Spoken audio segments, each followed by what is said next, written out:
നമ്മുടെ രക്ഷിതാവും കർത്താവുമായ യേശുക്രിസ്തുവിൻ്റെ പരിശുദ്ധ നാമം വാഴ്ത്തപ്പെടുമാറാകട്ടെ. വീണ്ടും ദൈവസന്നിധിയിൽ കടന്നു വന്ന് കർത്താവിൻ്റെ തിരുവചനങ്ങളെ ധ്യാനിക്കുവാൻ അവിടുന്ന് തന്ന നല്ല അവസരത്തിനായി സ്തോത്രം ചെയ്യുന്നു. ന്യൂസിലാൻഡിലെ സഭയോർത്തും മറ്റു വിശുദ്ധന്മാരെ ഓർത്തും ഒരിക്കൽ കൂടെ ദൈവത്തെ മഹത്വപ്പെടുത്തുകയാണ്. കഴിഞ്ഞ ആഴ്ചയിൽ എനിക്ക് നിങ്ങളോട് കൂടെ ജോയിൻ ചെയ്യുവാനായിട്ട് സാധിച്ചില്ല. ഞാൻ പറഞ്ഞതുപോലെ യാത്രയിലായിരുന്നു. അതിന് മുൻപുള്ള ആഴ്ചകളിൽ നമ്മൾ ചിന്തിച്ചുകൊണ്ടിരുന്ന ആ ഒരു കാര്യത്തിൻ്റെ തുടർച്ചയെന്നോണമാണ് പറഞ്ഞ് മുന്നോട്ട് പോകേണ്ടത്. അതായത് പാപത്തെക്കുറിച്ചും നീതിയെക്കുറിച്ചും ന്യായവിധിയെക്കുറിച്ചും നമ്മൾ ചിന്തിക്കുകയായിരുന്നു. അതിൽ പല മേഖലകളിലും പല പ്രിയപ്പെട്ടവരും വ്യക്തമായ ബോധ്യങ്ങളില്ലാതിരുന്നു എന്നുള്ളത് പിന്നത്തേതിൽ പലരിൽ നിന്നും എനിക്ക് മനസ്സിലായി. പാപത്തിൽ നിന്ന് നമുക്ക് ഒരിക്കലാണ് വിടുതൽ ലഭിക്കുന്നത്. അതേസമയം അനുദിന ജീവിതത്തിൽ നമ്മിൽ വരുന്ന പാപപ്രവൃത്തികളിൽ നിന്ന് നമുക്ക് പാപക്ഷമ ലഭിക്കും. അനുദിന ജീവിതത്തിൽ നമ്മുടെ കർത്താവിനോട് ഏറ്റുപറയുമ്പോൾ തൻ്റെ രക്തത്താൽ നമ്മെ കഴുകി ശുദ്ധീകരിച്ച് നമ്മെ അനുദിനം വെടിപ്പുള്ളവരാക്കി നിർത്തി മുൻപോട്ട് കൊണ്ടുപോകുമെന്നൊക്കെയുള്ള കാര്യങ്ങളാണ് നമ്മൾ ചിന്തിച്ചത്. കഴിഞ്ഞ രാത്രിയിലെ മീറ്റിങ്ങിൽ ഒരു വീഡിയോ ഒക്കെ കാണിച്ച് കുറച്ച് കാര്യങ്ങളൊക്കെ പറയണമെന്ന് ചിന്തിച്ചിരുന്നു. പക്ഷേ ശരിക്കും പറഞ്ഞു കഴിഞ്ഞാൽ ഉള്ളിൽ സ്റ്റോർ ചെയ്ത് വെച്ചിരുന്ന വിഷയങ്ങൾ അതിലേക്കൊന്നും എത്തിപ്പെടാതെയാണ് മറ്റു ഭാഗങ്ങളിലൂടെ കടന്നു പോകേണ്ടി വന്നത്. ഇന്നലത്തെ മെസ്സേജിൽ ഞാൻ തുടക്കത്തിലൊരു സൂചന പറഞ്ഞു. അതായത് വിവാഹ സംബന്ധമായ ചില കാര്യങ്ങളൊക്കെ ഞാൻ സ്പർശിച്ചു. ആ സമയത്ത് തന്നെ ഞാൻ പറഞ്ഞു, നമ്മൾ സൺഡേ മീറ്റിങ്ങിൽ പാപത്തെക്കുറിച്ചും അതിൽ നിന്നുള്ള വിടുതലിനെ കുറിച്ചും ധ്യാനിച്ചുകൊണ്ടിരിക്കുകയാണല്ലോ. അപ്പോൾ അങ്ങനെ ആ വിഷയങ്ങളൊക്കെ പറഞ്ഞു പോകുന്ന കൂട്ടത്തിൽ പാപവും പാപത്തിൽ നിന്നുള്ള വിടുതലും തദനന്തരം വിവാഹത്തെയും അതിനോട് ചേർത്ത് വെച്ച് കുറച്ച് കാര്യങ്ങൾ പറയാം, നാളത്തെ മീറ്റിങ്ങിൽ പറയാം എന്നൊക്കെ ഞാൻ പറഞ്ഞെങ്കിലും തുടർന്ന് മുൻപോട്ട് പോയപ്പോൾ പല കാര്യങ്ങളും ഞാൻ ഇന്നലെ തന്നെ പറഞ്ഞു. അതുകൊണ്ട് ആ വക വിഷയങ്ങളിൽ അധികം ഇന്ന് സംസാരിക്കാനില്ല. എങ്കിലും ചില സൂചനകൾ ഈ സൺഡേ മീറ്റിങ്ങിലും പറയേണ്ടതുണ്ട്. ഇന്നലെ പറഞ്ഞ കാര്യങ്ങളുടെ തുടർച്ചയോ വ്യത്യസ്തമായ നിലയിലോ ഒക്കെ ചില കാര്യങ്ങൾ പറയണം. അത് നമ്മൾ ധ്യാനിച്ചുകൊണ്ടിരിക്കുന്ന ടോപ്പിക്കുമായിട്ട് കണക്ട് ചെയ്യണം. അപ്പോഴാണ് അതിൻ്റെ സീരിയസ്നെസ് വെളിപ്പെട്ട് വരുന്നത്.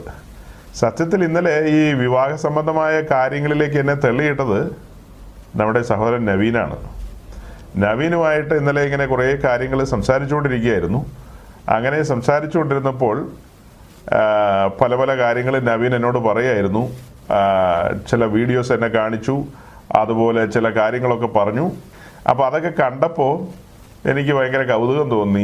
തിരക്കേടില്ലല്ലോ, ഈ കാലഘട്ടത്തിലുള്ള പുതിയ തലമുറയിലെ മണവാളനും മണവാട്ടിയൊക്കെ പണ്ടത്തെ കാലത്തെ പോലെ ലജ്ജാശീലമൊന്നുമില്ല, അല്ലെങ്കിൽ എന്താ കാട്ടിക്കൂട്ടുന്നതെന്ന് പോലും അവർ ചിന്തിക്കുന്നില്ല. അങ്ങനെയൊക്കെയാണ് സമൂഹ മധ്യത്തിലേക്ക് അവർ കടന്നു വരുന്നത്. അതിന് ചിന്തിക്കുന്ന കാലം മാറിയതുകൊണ്ട് കോലമൊക്കെ മാറണമല്ലോ എന്നുള്ള രീതിയിലായിരിക്കാം അങ്ങനെ ചിന്തിക്കുന്നത്.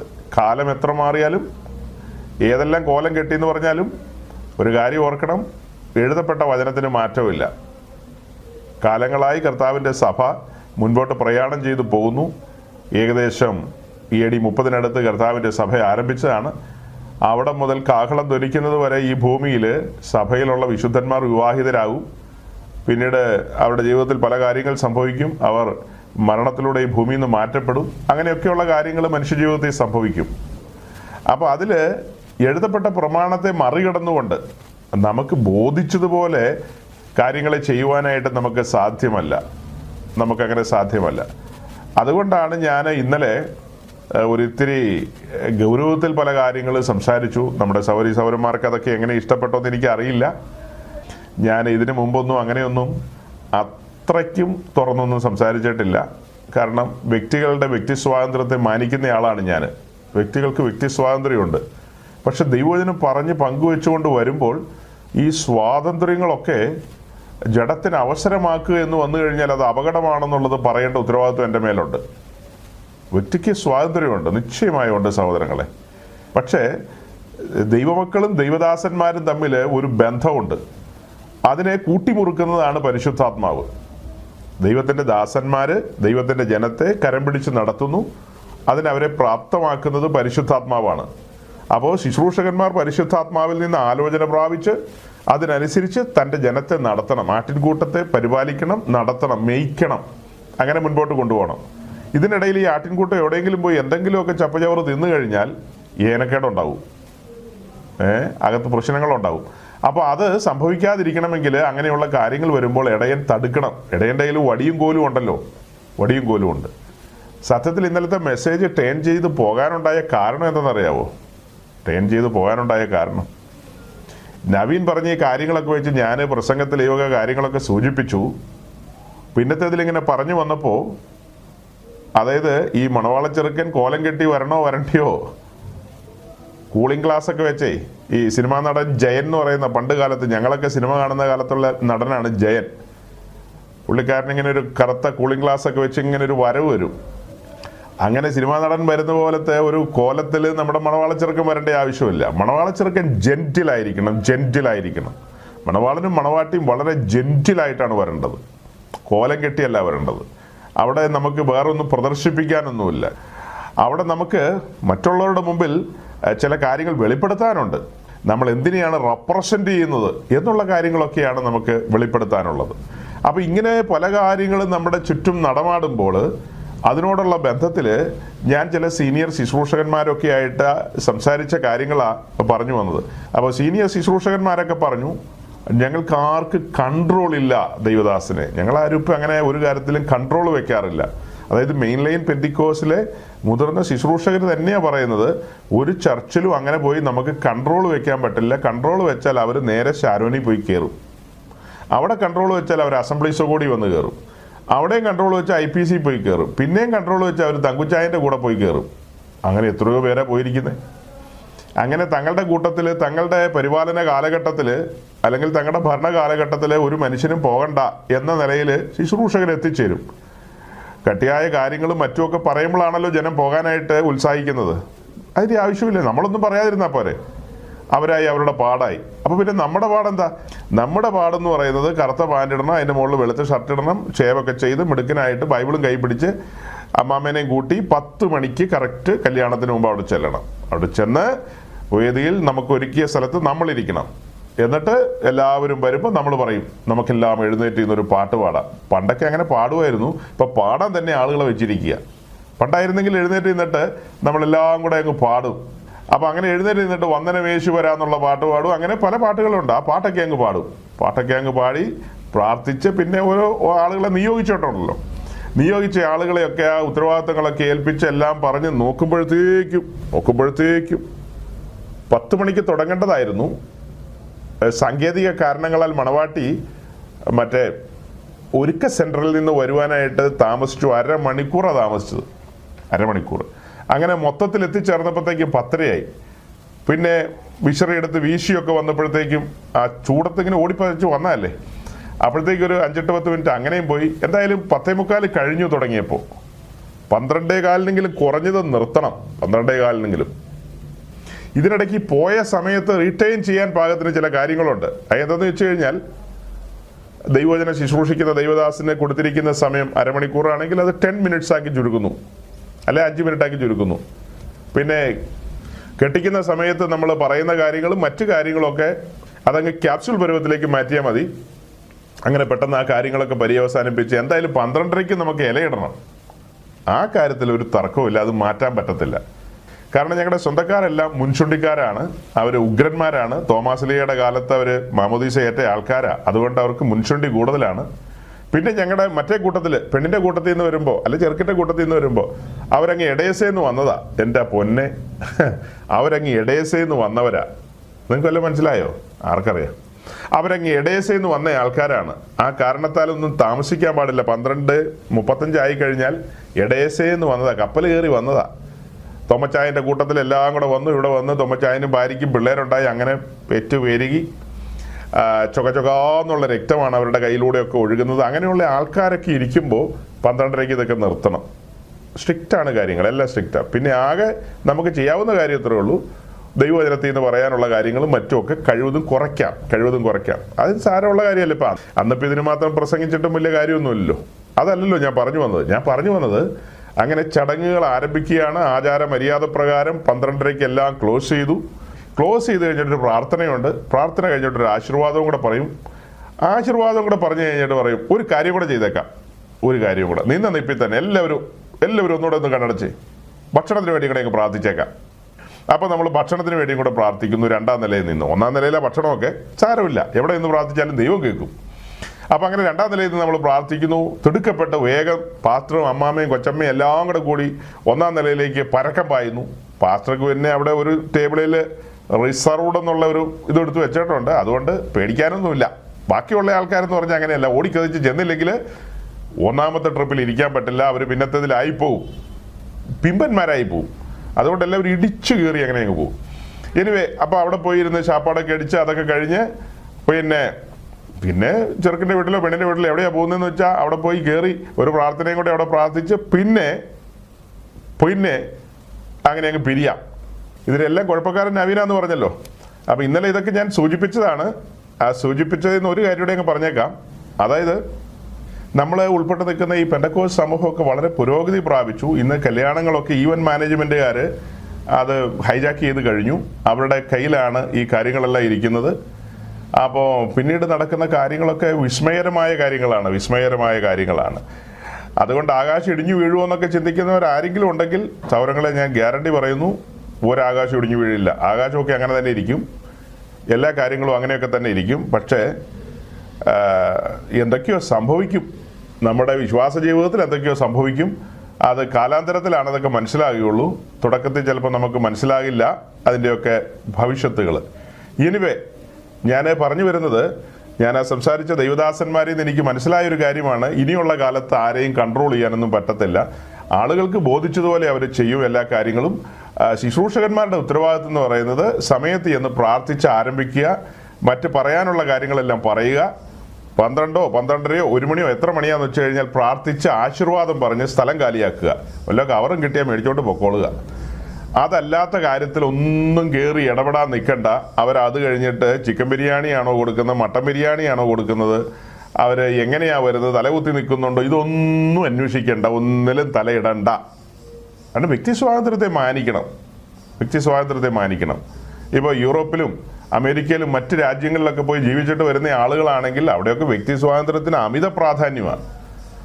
അവരവരുടെ ഇഷ്ടത്തിനനുസരിച്ച് പല കാര്യങ്ങളും ചെയ്യും. അത് വചനവിരുദ്ധമാണോ, വചനത്തിലുണ്ടോ എന്നൊന്നും ചോദിച്ചു വരരുത്. ഇങ്ങനെയുള്ള കാര്യങ്ങൾക്കൊന്നൊരു പ്രസക്തി ഇല്ല എന്നുള്ളതാണ് ഈ കാലഘട്ടത്തിൽ പറയാനുള്ളത്. നമ്മൾ പറഞ്ഞു വരുന്നതിൻ്റെ ഒരു സാരം കഴിഞ്ഞ ദിവസത്തെ നമ്മുടെ മെസ്സേജുകളാണ് എന്നെ ഇപ്പോൾ ഇങ്ങനെയൊക്കെ പറയാനായിട്ട് പ്രേരിപ്പിച്ചത്. കഴിഞ്ഞ ദിവസങ്ങളിൽ നമ്മൾ പാപത്തെക്കുറിച്ചാണ് പ്രസംഗിച്ചുകൊണ്ടിരിക്കുന്നത്. തോട്ടത്തിൽ മനുഷ്യൻ്റെ ഉള്ളിൽ കയറിയ പാപം, ആ പാപം അവനെ വരിഞ്ഞു മുറുക്കി, ദൈവത്തിൽ നിന്ന് അകറ്റിക്കളഞ്ഞു. പിന്നത്തേതിൽ അവന് തോട്ടത്തിൽ നിന്ന് പുറത്തു വരേണ്ടി വന്നു. പുറത്തു വന്ന മനുഷ്യൻ ദൈവത്തിൽ നിന്ന് അകന്ന് സഞ്ചരിച്ച കാര്യങ്ങൾ നമ്മൾ കാണുന്നുണ്ട്. അതേസമയം ദൈവത്തോട് ചേർന്ന് നടന്നവരെയും നമ്മൾ കാണുന്നുണ്ട്.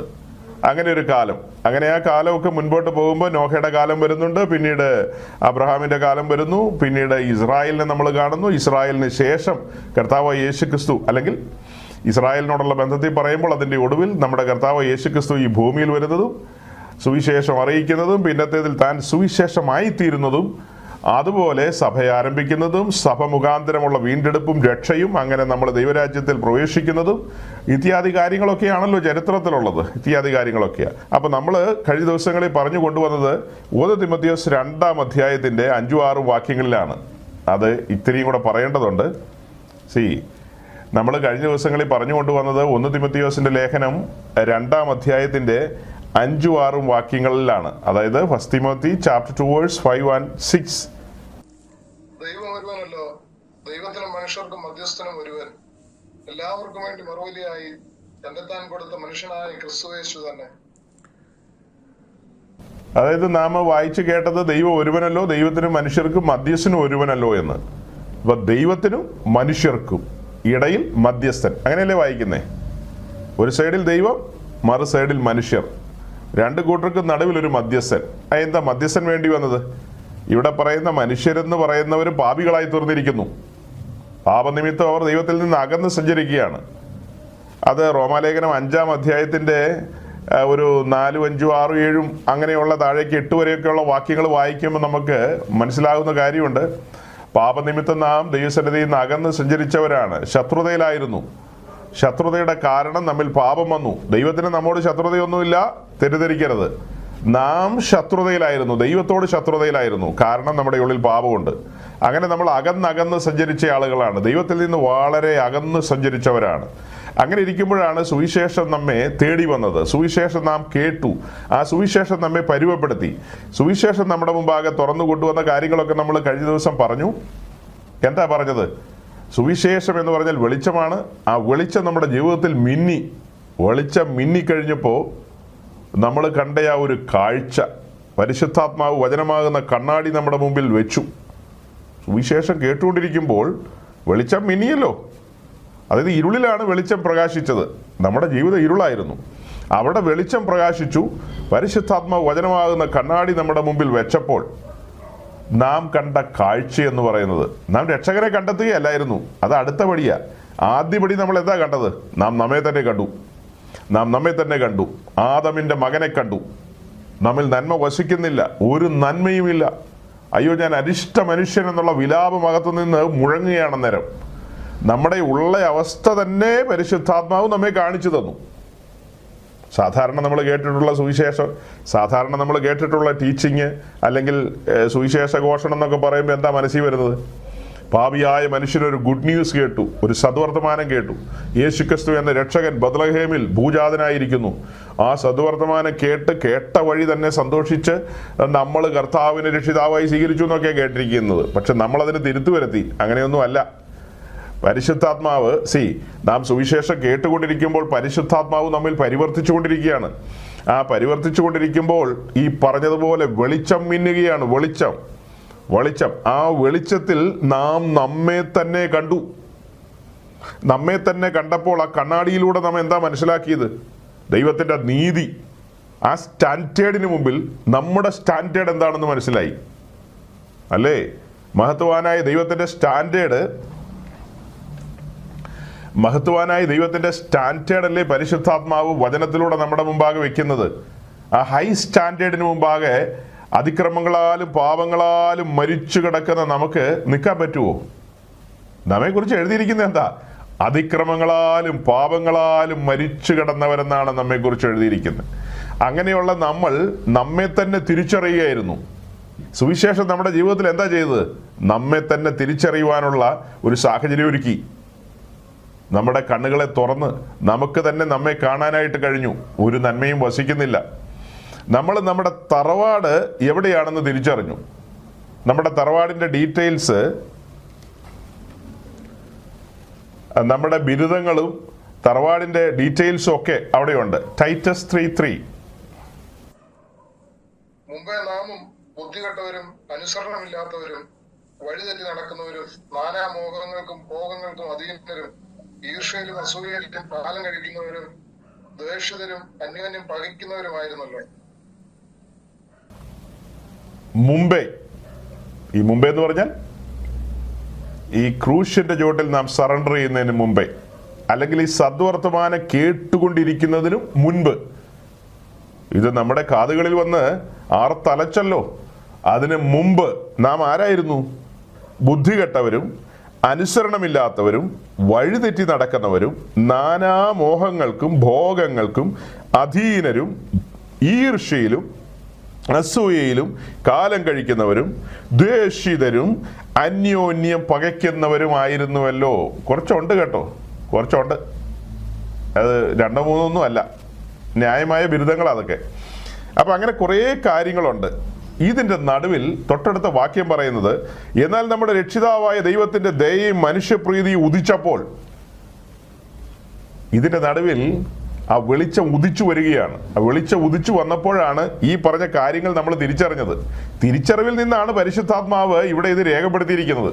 പരിശുദ്ധാത്മാവ് ക്രേത്തയിലുള്ള വിശുദ്ധന്മാരോട് പൗലോസിന്റെ നിജപുത്രനായ തീത്തോസിലൂടെ ഈ കാര്യങ്ങളെ പറഞ്ഞ് അവരെ ബോധ്യപ്പെടുത്തുകയാണ്. മുമ്പേ നിങ്ങൾ ഇങ്ങനെയായിരുന്നു, നിങ്ങളുടെ സ്വഭാവം, നിങ്ങളുടെ മഹിമ, നിങ്ങളുടെ തറവാടിത്തം എന്നൊക്കെ പറയുന്നത് ഇത്രയൊക്കെ ഉള്ളൂ.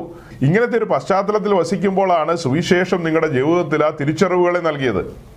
അവിടെയാണ് ഹൃദയം തകർന്നു പോയത്. അവിടെയാണ് വിലാപം കടന്നു വന്നത്. ഈ പരിതസ്ഥിതിയിൽ നിന്ന് എന്നെ രക്ഷിക്കും, ഈ സ്വഭാവത്തിൽ നിന്ന് ആരെന്നെ രക്ഷിക്കും എന്നൊക്കെയുള്ള ഒത്തിരി ചിന്തകൾ വന്നു കാണും. പല ചിന്തകളും വന്നു കാണും. അവിടെയാണ് രക്ഷകൻ നമ്മുടെ ജീവിതത്തിൽ അവതരിക്കുന്നത്. അതായത് രക്ഷാകരമായ ദൈവകൃപ ഉദിക്കുകയാണ് അവിടെ നമ്മൾ രക്ഷകനെ കണ്ടെത്തുകയാണ്. അവിടെ നാം മനസ്സിലാക്കിയ ഒരു സത്യമുണ്ട്. പൗലോസ്ലീഹ പറഞ്ഞ പോലെ ആ പാപികളിൽ ഞാൻ ഒന്നാമനാണ്. കൊടും പാപി എന്നുള്ള നിലയിൽ, കഴിഞ്ഞ ആഴ്ച ഇതൊക്കെ ഞാൻ പറഞ്ഞതാ, കൊടും പാപി എന്നുള്ള നിലയിലേക്ക് ഒരു തിരിച്ചറിവിലേക്ക് നമ്മൾ എത്തിപ്പെടുകയാണ്. അല്ലാതെ പണ്ട് കാലത്ത് നമ്മൾ ചിന്തിച്ചിരുന്ന അങ്ങനെയൊന്നും അല്ലല്ലോ. ഈ പെന്തക്കോസ്ത് അനുഭവത്തിലേക്കൊക്കെ വന്നെന്ന് പറഞ്ഞാലും നമ്മൾ ചിന്തിച്ചുകൊണ്ടിരുന്നത് എന്താ? ഞാൻ ആരുടെയും കക്കാനും മോട്ടിക്കാനും പോയിട്ടില്ല, ഞാൻ ഒരുത്തരെ കൊല്ലാനും പോയിട്ടില്ല, ആരുടെ അതിര് മാന്താനും പോയിട്ടില്ല, അങ്ങനെ ഒരു പ്രത്യേക കാര്യത്തിലൊന്നും എൻ്റെ പേരില്ല, ഞാനൊരു പോലീസ് സ്റ്റേഷനിലും കയറിയിട്ടില്ല. അക്കാരണത്താൽ ശേഷം മനുഷ്യരെ പോലെ അല്ല ഞാൻ. എന്നിലൊരിറ്റ് നന്മയെങ്കിലും ഉണ്ട്, നന്മയും കൂടെ ഉണ്ട്. പക്ഷെ ധന്യനായ പൗലോസ്ലീഹ പറയുന്നത് തനിക്ക് ദൈവസന്നിധിയിൽ നിൽക്കാനായിട്ട് സാധ്യമല്ല. കാരണം താൻ പാവിയാണെന്നുള്ളൊരു തിരിച്ചറിവിലേക്കാണ് എത്തുന്നത്. നമ്മുടെ പല പ്രിയപ്പെട്ടവർക്കും അങ്ങനെ ഒരു തിരിച്ചറിവ്, അങ്ങനെ ഒരു ഗൗരവമായ നില മനസ്സിലാകുന്നില്ല. അത് മനസ്സിലായി കഴിഞ്ഞാൽ ഞാൻ പറഞ്ഞു വരുന്നത് എങ്ങോട്ടാന്ന് മനസ്സിലായോ? നമ്മുടെ പല പ്രിയപ്പെട്ടവർക്ക് ഈ വക കാര്യങ്ങൾ ബോധ്യപ്പെട്ടിട്ടില്ല. ബോധ്യപ്പെടാതെ തന്നെ നമുക്ക് സ്നാനപ്പെടാൻ കഴിയുമല്ലോ. ഇന്നലെ വൈകിട്ടത്തെ മീറ്റിങ്ങിൽ ഞാൻ പറഞ്ഞൊരു കാര്യമുണ്ട്. ഈ ദിവസങ്ങളിൽ ഇവിടെ നടക്കുന്ന ഒരു സ്നാനവുമായി ബന്ധപ്പെട്ട് ഞാൻ ചില കമൻസ് പറയാനിടയായി. അതായത് കൊച്ചു കുട്ടികളെയൊക്കെയാണ് സ്നാനപ്പെടുത്തുന്നത്. അപ്പോൾ ഉത്തരവാദിത്തപ്പെട്ട ശുശ്രൂഷകർ ആഹ്വാനം കൊടുക്കുന്നുണ്ട്, വേറെ ഏതെങ്കിലും കുട്ടികൾക്കും കൂടെ പ്ലാൻ ഉണ്ടെങ്കിൽ, ആഗ്രഹമുണ്ടോ ആരെങ്കിലും, താല്പര്യമുണ്ടെങ്കിൽ എല്ലാവരും പോരെ, താല്പര്യമുള്ളവരൊക്കെ പോരെ, എല്ലാത്തിനെയും വെള്ളത്തിലിട്ടേക്കാം, അങ്ങനെയാണ് പറയുന്നത്. ശരിക്കും പറഞ്ഞാൽ കുഞ്ഞുങ്ങൾ സുവിശേഷം കേട്ട് ഉഴുതുമറിക്കപ്പെട്ട ജീവിതത്തിന് ഉടമകളായി തീരുമ്പോൾ അവർ വന്ന് പറയില്ലേ, പാസ്റ്ററങ്ങളെ പ്ലീസ് എന്നെയും കൂടെ സ്നാനപ്പെടുത്തണം, എനിക്കൊരു വിശുദ്ധ ജീവിതം നയിക്കണം, എനിക്ക് കർത്താവിനോട് ചേരണം, ഞാൻ ഇന്നലെ വരെ ജീവിച്ചതുപോലെ ജീവിക്കാൻ, അത് കണ്ടിന്യൂ ചെയ്യാൻ എനിക്ക് താല്പര്യമില്ല, എനിക്കൊരു പുതുക്കം വേണം, ഞാൻ മുൻപോട്ട് പോകാൻ ആഗ്രഹിക്കുന്നു, കർത്താവിനോട് ചേർന്ന് സഞ്ചരിക്കാൻ ആഗ്രഹിക്കുന്നു, അതുകൊണ്ട് എനിക്ക് വേണ്ടിയും സ്നാനത്തിന് വേണ്ടി അതുകൊണ്ട് എന്നെയും സ്നാനപ്പെടുത്തണം, എനിക്കും അതിനുള്ള അവസരം ഒരുക്കണം എന്നുള്ള കാര്യം കുഞ്ഞുങ്ങൾ പറയും, ഇങ്ങോട്ട് പറയും. അതെങ്ങനെ കുഞ്ഞുങ്ങൾ പറയും? കുഞ്ഞുങ്ങളോ വലിയവരെന്നൊന്നും ഇല്ലെന്നേ. ഒരു പാവി മാനസാന്തരപ്പെട്ടാൽ അതിൻ്റെ കാരണക്കാരൻ പരിശുദ്ധാത്മാവാണ്. കാരണക്കാരനായ പരിശുദ്ധാത്മാവ് സദ്ബുദ്ധി കൊടുക്കും, സകല സത്യത്തിലും വഴി നടത്തും, വിവേകം കൊടുക്കും, പരിജ്ഞാനം കൊടുക്കും, സുബോധവും കൊടുക്കുമല്ലോ. ബോധം വന്നല്ലോ, പരിശുദ്ധാത്മാവ് പരിവർത്തിച്ചു തുടങ്ങുമ്പോൾ ബോധം വന്നെന്നല്ലേ വായിക്കുന്നത്. അപ്പൊ അങ്ങനെ ബോധം വന്നു കഴിയുമ്പോൾ ആ ബോധത്തിൽ നിന്നുകൊണ്ട് വന്ന് പറയും ദൈവദാസനോട്, ശുശ്രൂഷക അല്ലെങ്കിൽ ദൈവദാസനെ അല്ലെ പാസ്റ്ററങ്ങളെ, ഇന്ന പോലെയാണ് കാര്യങ്ങൾ, അതുകൊണ്ട് എന്നെയും പരിഗണിക്കണം. നിർബന്ധം പിടിക്കും. അല്ലാതെ അങ്ങോട്ടല്ല നിർബന്ധം പിടിക്കേണ്ടത്, ഇങ്ങോട്ട് നിർബന്ധം പിടിക്കും. ഇങ്ങോട്ട് നിർബന്ധം പിടിച്ച് വരുന്നവൻ, അവന് ചില ബോധ്യങ്ങളുണ്ട്. അവന്റെ ബോധ്യം എന്താ? ഞാൻ അതിക്രമങ്ങളാലും പാപങ്ങളാലും മരിച്ചു കിടന്നവനാണ്, കൃപയാൽ ഒരു ഉദ്ധാരണമാണ് എനിക്ക് ലഭിച്ചത്. മറ്റൊരു കാര്യം എന്താ? ഇപ്പൊ വായിച്ചതുപോലെ മുമ്പേ ഞാൻ വഴിതെറ്റി നടന്നവനാണ്, അനുസരണം കെട്ടവനാണ് എന്നു വേണ്ട, അങ്ങനെ പല കാര്യങ്ങളും. വാസ്തവമായി ഈ ബോധ്യം വന്ന സഹോദരങ്ങളെ, നിരന്തരമായി നിങ്ങളെല്ലാം ഇരുത്തിക്കൊണ്ട് ഞാനിതിങ്ങനെ റിപ്പീറ്റ് ചെയ്യുന്നത് കണ്ടിന്യൂസ് ആയിട്ട് ഇങ്ങനെ പറഞ്ഞുകൊണ്ടിരിക്കുന്നത്, റിപ്പീറ്റ് ചെയ്തുകൊണ്ടിരിക്കുന്നത്, നമ്മുടെ പ്രിയപ്പെട്ടവരുടെ ഉള്ളിൽ ഇത് കത്തണം. ഇതൊരു സ്ട്രോങ് ഫൗണ്ടേഷനായിട്ട് മാറണം. രക്ഷയുടെ പ്രാധാന്യം അതിനു വേണ്ടിയിട്ടാണ് ഇങ്ങനെ റിപ്പീറ്റ് ചെയ്തുകൊണ്ടിരിക്കുന്നത്. നിങ്ങൾക്ക് ബോറടിക്കരുത്, ഗൗരവമായ കാര്യങ്ങളാണ്. ഞാൻ അപകടങ്ങളെ കാണുന്നു, ആത്മാവിലും കാണുന്നു. ഇപ്പൊ കാണുന്ന ചെറിയ അപകടങ്ങൾ മാത്രമല്ല, വരുംകാലത്ത് വരാൻ പോകുന്ന വലിയ അപകടങ്ങളാണ്. ആ വലിയ അപകടങ്ങൾ സംഭവിക്കുന്നതിന് മുമ്പ് നമ്മുടെ പ്രിയപ്പെട്ടവരുടെ ജീവിതത്തിൽ, കാരണം നിങ്ങളെല്ലാം ഏതാണ്ട് എത്രയൊക്കെ ഏജിൽ നിൽക്കുന്നു എന്ന് എനിക്കൊരു ഐഡിയ ഉണ്ട്. അപ്പോൾ നിങ്ങളുടെ കുഞ്ഞുങ്ങളൊക്കെ എന്ത് പ്രായത്തിലാണെന്നും ഒരു മിനിമം ഐഡിയ എനിക്കുണ്ട്. ഈ കുഞ്ഞുങ്ങളൊക്കെ വലിയ താമസമില്ലാതെ വളർന്ന് വലുതായി വരും. അപ്പോൾ അവരുടെയൊക്കെ വിവാഹ കാര്യങ്ങളിലേക്കൊക്കെ നിങ്ങൾക്ക് പ്രവേശിക്കേണ്ടതുണ്ട്. ഇന്നലെ ഞാൻ പറഞ്ഞ പോലെ വിവാഹത്തിലൂടെ നരകത്തിലേക്കും പോകാം, വിവാഹം കഴിക്കാതെ സ്വർഗത്തിലേക്കും പോകാം. വിവാഹം കഴിച്ചവർ നരകത്തിൽ പോകുന്നല്ല അർത്ഥം. കോംപ്രമൈസ് ചെയ്ത് കഴിഞ്ഞാൽ, പല കാര്യത്തിലും കോംപ്രമൈസ് ചെയ്യുകയും കണ്ണടയ്ക്കുകയൊക്കെ ചെയ്തു കഴിഞ്ഞാൽ, നാടോടുമ്പേ നടുവേ ഓടിക്കഴിഞ്ഞാൽ സംഭവിക്കുന്ന അപകടങ്ങളായിരിക്കും. അങ്ങനെയൊക്കെ കോംപ്രമൈസ് ചെയ്യാനായിട്ട് നമ്മെ പ്രേരിപ്പിക്കുന്ന ലാഘവത്വം എന്ന് പറയുന്നത് നമുക്ക് നല്ല ഫൗണ്ടേഷൻ ഇല്ലെന്നുള്ളതാണ്. നമുക്ക് എവിടെ നിന്നാണ് നമ്മൾ വന്നത് എന്നുള്ള ബോധ്യമില്ലാത്തതുകൊണ്ടാണ്. ഓക്കെ, അപ്പോൾ ഞാൻ പറഞ്ഞു വരികയാണ്. അപ്പോൾ സഹോദരങ്ങളെ, ശരിയാവണ്ണം ഈ കാര്യങ്ങളെ തിരിച്ചറിഞ്ഞ് ഉഴുതുമറിക്കപ്പെട്ട നുറുക്കപ്പെട്ട ഹൃദയത്തിന് ഉടമകളായ യൗവനക്കാര് അവർ വിശ്വാസ സ്നാനത്തിന് ഇറങ്ങിത്തിരിച്ച് അവർ മുൻപോട്ടുള്ള പ്രയാണത്തിൽ ആത്മീയമായ വളർച്ചയിലൂടെ അവർ മുൻപോട്ട് വരുമ്പോൾ പിന്നത്തേതിൽ അവരുടെ വിവാഹ ജീവിതമൊക്കെ അവരുടെ ജീവിതത്തിൽ വിവാഹമൊക്കെ കടന്നു വരും. ആൺകുട്ടികളുടെയും പെൺകുട്ടികളുടെയും ഒക്കെ ജീവിതത്തിൽ അങ്ങനെ വിവാഹവും കാര്യങ്ങളൊക്കെ വരുമ്പോൾ അവർക്ക് കറക്റ്റ് പാർട്ട്നേഴ്സിനെ തിരഞ്ഞെടുക്കുവാൻ പാകത്തിനുള്ള പ്രാപ്തി തന്നെ ലഭിക്കും. ശരിയായി വീണ്ടും ജനിച്ച് ശരിയായി വിശ്വാസ സ്നാനത്തിന് ഇറങ്ങിത്തിരിച്ച് കർത്താവിനെ ഭയപ്പെട്ട് കർത്താവിനെ സ്നേഹിച്ച് കർത്താവിൻ്റെ വഴികളിൽ നടക്കുന്ന ഒരുവനെ സംബന്ധിച്ച് അവനൊരു റൈറ്റ് പാർട്ട്ണറെ കിട്ടുന്ന കാര്യത്തിൽ ഒരു ബുദ്ധിമുട്ടും ഉണ്ടാകില്ല. റൈറ്റ് പാർട്ട്ണറെ. അപ്പോൾ റൈറ്റ് പാർട്ട്ണറെ കിട്ടിക്കഴിഞ്ഞാൽ പിന്നെ ജീവിതത്തിൽ യാതൊരു തട്ടുമുട്ടും ഉണ്ടാകില്ല എന്ന് ചോദിച്ചാൽ നിശ്ചയമായും ഉണ്ടാകും. അത് വേറെ കാര്യം. റൈറ്റ് പാർട്ട്ണർ എന്ന് ഞാൻ ഉദ്ദേശിക്കുന്നത് ദൈവഹിതത്താലുള്ള ആള്, ഒലിവനായ ദൈവം സെറ്റ് ചെയ്ത് വെച്ചിരിക്കുന്ന ആരോ, അത് വഴി തെറ്റിപ്പോയി എവിടെയെങ്കിലും കയറി ഏതിനെങ്കിലും വിളിച്ചോണ്ട് വരുന്ന ആ പരിപാടിയല്ല പറഞ്ഞേ. ദൈവം നിശ്ചയിച്ചാക്കി വെച്ച ആ കറക്റ്റ് സ്ഥലത്ത് തന്നെ നമ്മൾ എത്തിപ്പെടും. അങ്ങനെ എത്തിപ്പെടുന്നതുമായി ബന്ധപ്പെട്ടൊരു വാക്യം വായിക്കാം. അപ്പൊ നമുക്ക് ഉൽപ്പത്തി പുസ്തകം 24-ാം അധ്യായത്തിന്റെ 7-ാം വാക്യം ഒന്ന് വായിക്കാം. ജെനസിസ് 24:7. ഉൽപ്പത്തി 24:7. എന്റെ പിതൃഭവനത്തിൽ നിന്നും ജന്മദേശത്ത് നിന്നും എന്നെ കൊണ്ടുവന്നവനും എന്നോട് അരുളി ചെയ്തവനും നിന്റെ സന്തതിക്ക് ഞാൻ ദേശം കൊടുക്കുമെന്ന് എന്നോട് സത്യം ചെയ്തവനുമായി സ്വർഗത്തിലെ ദൈവമായ യഹോവ എന്റെ മകന് നീ ഒരു ഭാര്യയെ അവിടെ നിന്ന് കൊണ്ടുവരുവാൻ തക്കവണ്ണം നിനക്ക് മുമ്പായി തന്റെ ദൂതനെ അയക്കും. അബ്രഹാം എലയാസറിനോട് പറയാണ്, എലയാസറെ, എൻ്റെ പിതൃഭവനത്തിലും ചാർച്ചക്കാരുടെ ഇടയിൽ പോയി എൻ്റെ മകന് വേണ്ടി നീ ഒരു പെൺകുട്ടിയെ കൊണ്ടുവരിക. നീ അവിടെ കടന്നു ചെല്ലുമ്പോൾ നിനക്ക് മുമ്പായി സ്വർഗത്തിലെ ദൈവം തൻ്റെ ദൂതനെ അയച്ച് കാര്യങ്ങളെയെല്ലാം ക്രമീകരിക്കും. ആ വാക്യം വായിച്ചപ്പോൾ സഹോദരങ്ങളെ, നിങ്ങൾക്ക് അങ്ങനെയാണോ മനസ്സിലായത്? എനിക്ക് അങ്ങനെയാണ് മനസ്സിലായത്. അതായത് അബ്രഹാം എലയാസറിനോട് പറയാണ്, യഹോവ എൻ്റെ മകന് നീ ഒരു ഭാര്യ അവിടെ നിന്ന് കൊണ്ടുവരുവാൻ തക്കവണ്ണം നിനക്ക് മുമ്പായി തൻ്റെ ദൂതനെ അയക്കും. അപ്പോൾ എലയാസർ പോയൊരു പെണ്ണിനെ കണ്ടപ്പോൾ അതിനെ പിടിച്ചോണ്ട് പോരുമല്ല ചെയ്തത്. ഇത് സ്വർഗത്തിലെ ദൈവത്തിൻ്റെ പ്ലാനും പദ്ധതിയുടെയും ഭാഗമാണ്.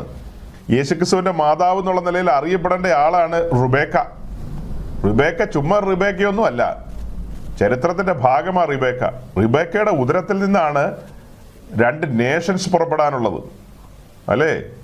റിബേക്കയുടെ ഉദരത്തിൽ നിന്നല്ലേ ഏശാവും യാക്കോബും പുറത്തേക്ക് വരേണ്ടത്. ആ യാക്കോബിൽ നിന്നല്ലേ പന്തിരുവർ പുറത്തേക്ക് വരേണ്ടത്. ചെറിയ കാര്യങ്ങളല്ലോ ആണോ? അപ്പോൾ പാളിപ്പോകാൻ പാടില്ല. ദൈവഹിതത്തിനനുസരിച്ച് തന്നെ വള്ളി മാറാൻ പാടില്ല.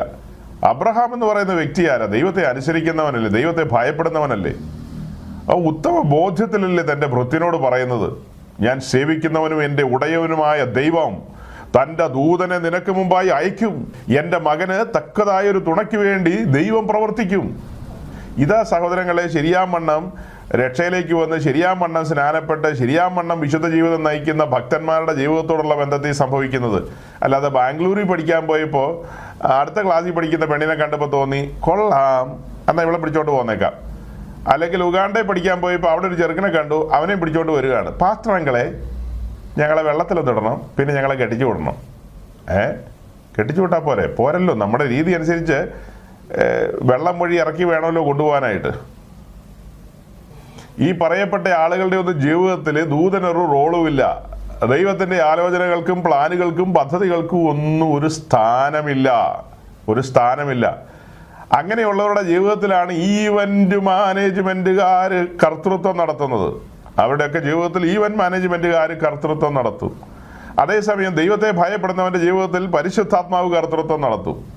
ഇതാണ് സഹോദരങ്ങളെ ഇതാണ് അന്തരങ്ങൾ. ഇത് വലിയ അന്തരങ്ങളല്ലേ? ഇത് ചെറിയ വാക്യമൊന്നുമല്ല. നോട്ട് ചെയ്ത് വെച്ചോ, സൂക്ഷിച്ചു വെച്ചോ.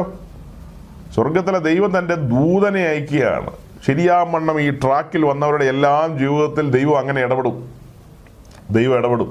ദൂതനെ നമ്മൾ കാണുന്നുണ്ടോയെന്ന് ചോദിച്ചാൽ കാണുന്നൊന്നുമില്ലായിരിക്കാം. പക്ഷേ നമ്മുടെ ജീവിതത്തിൽ നമുക്ക് തിരിച്ചറിയാൻ കഴിയും ദൈവഹിതം.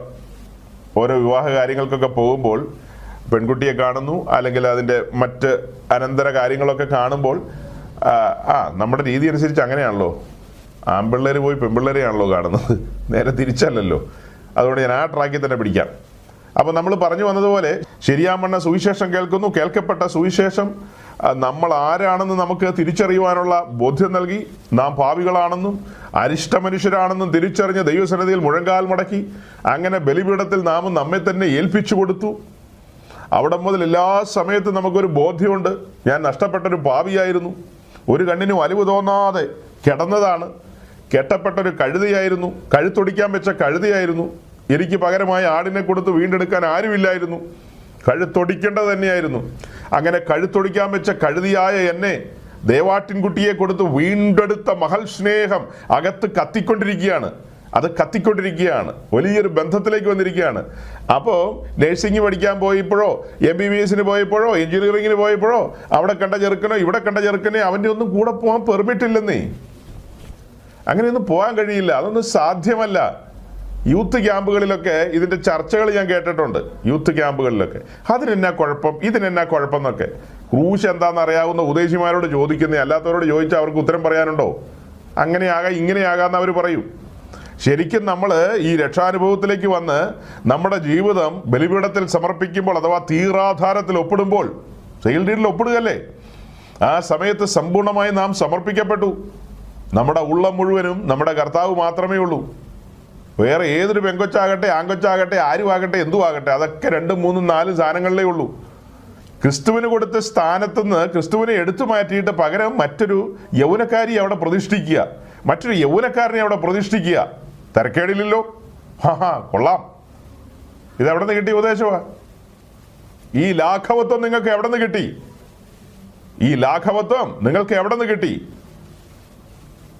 ഈ ലാഘവത്വത്തിലേക്ക് നിങ്ങളെ തള്ളിവിട്ടതാരാ? തള്ളിവിട്ടത് കൊണ്ടല്ലേ നീ ഈവന്റ് മാനേജ്മെന്റുകാരൻ്റെയും മറ്റവൻ്റെയും മറിച്ചവൻ്റെയും ഒക്കെ പുറകെ പോകുന്നത്.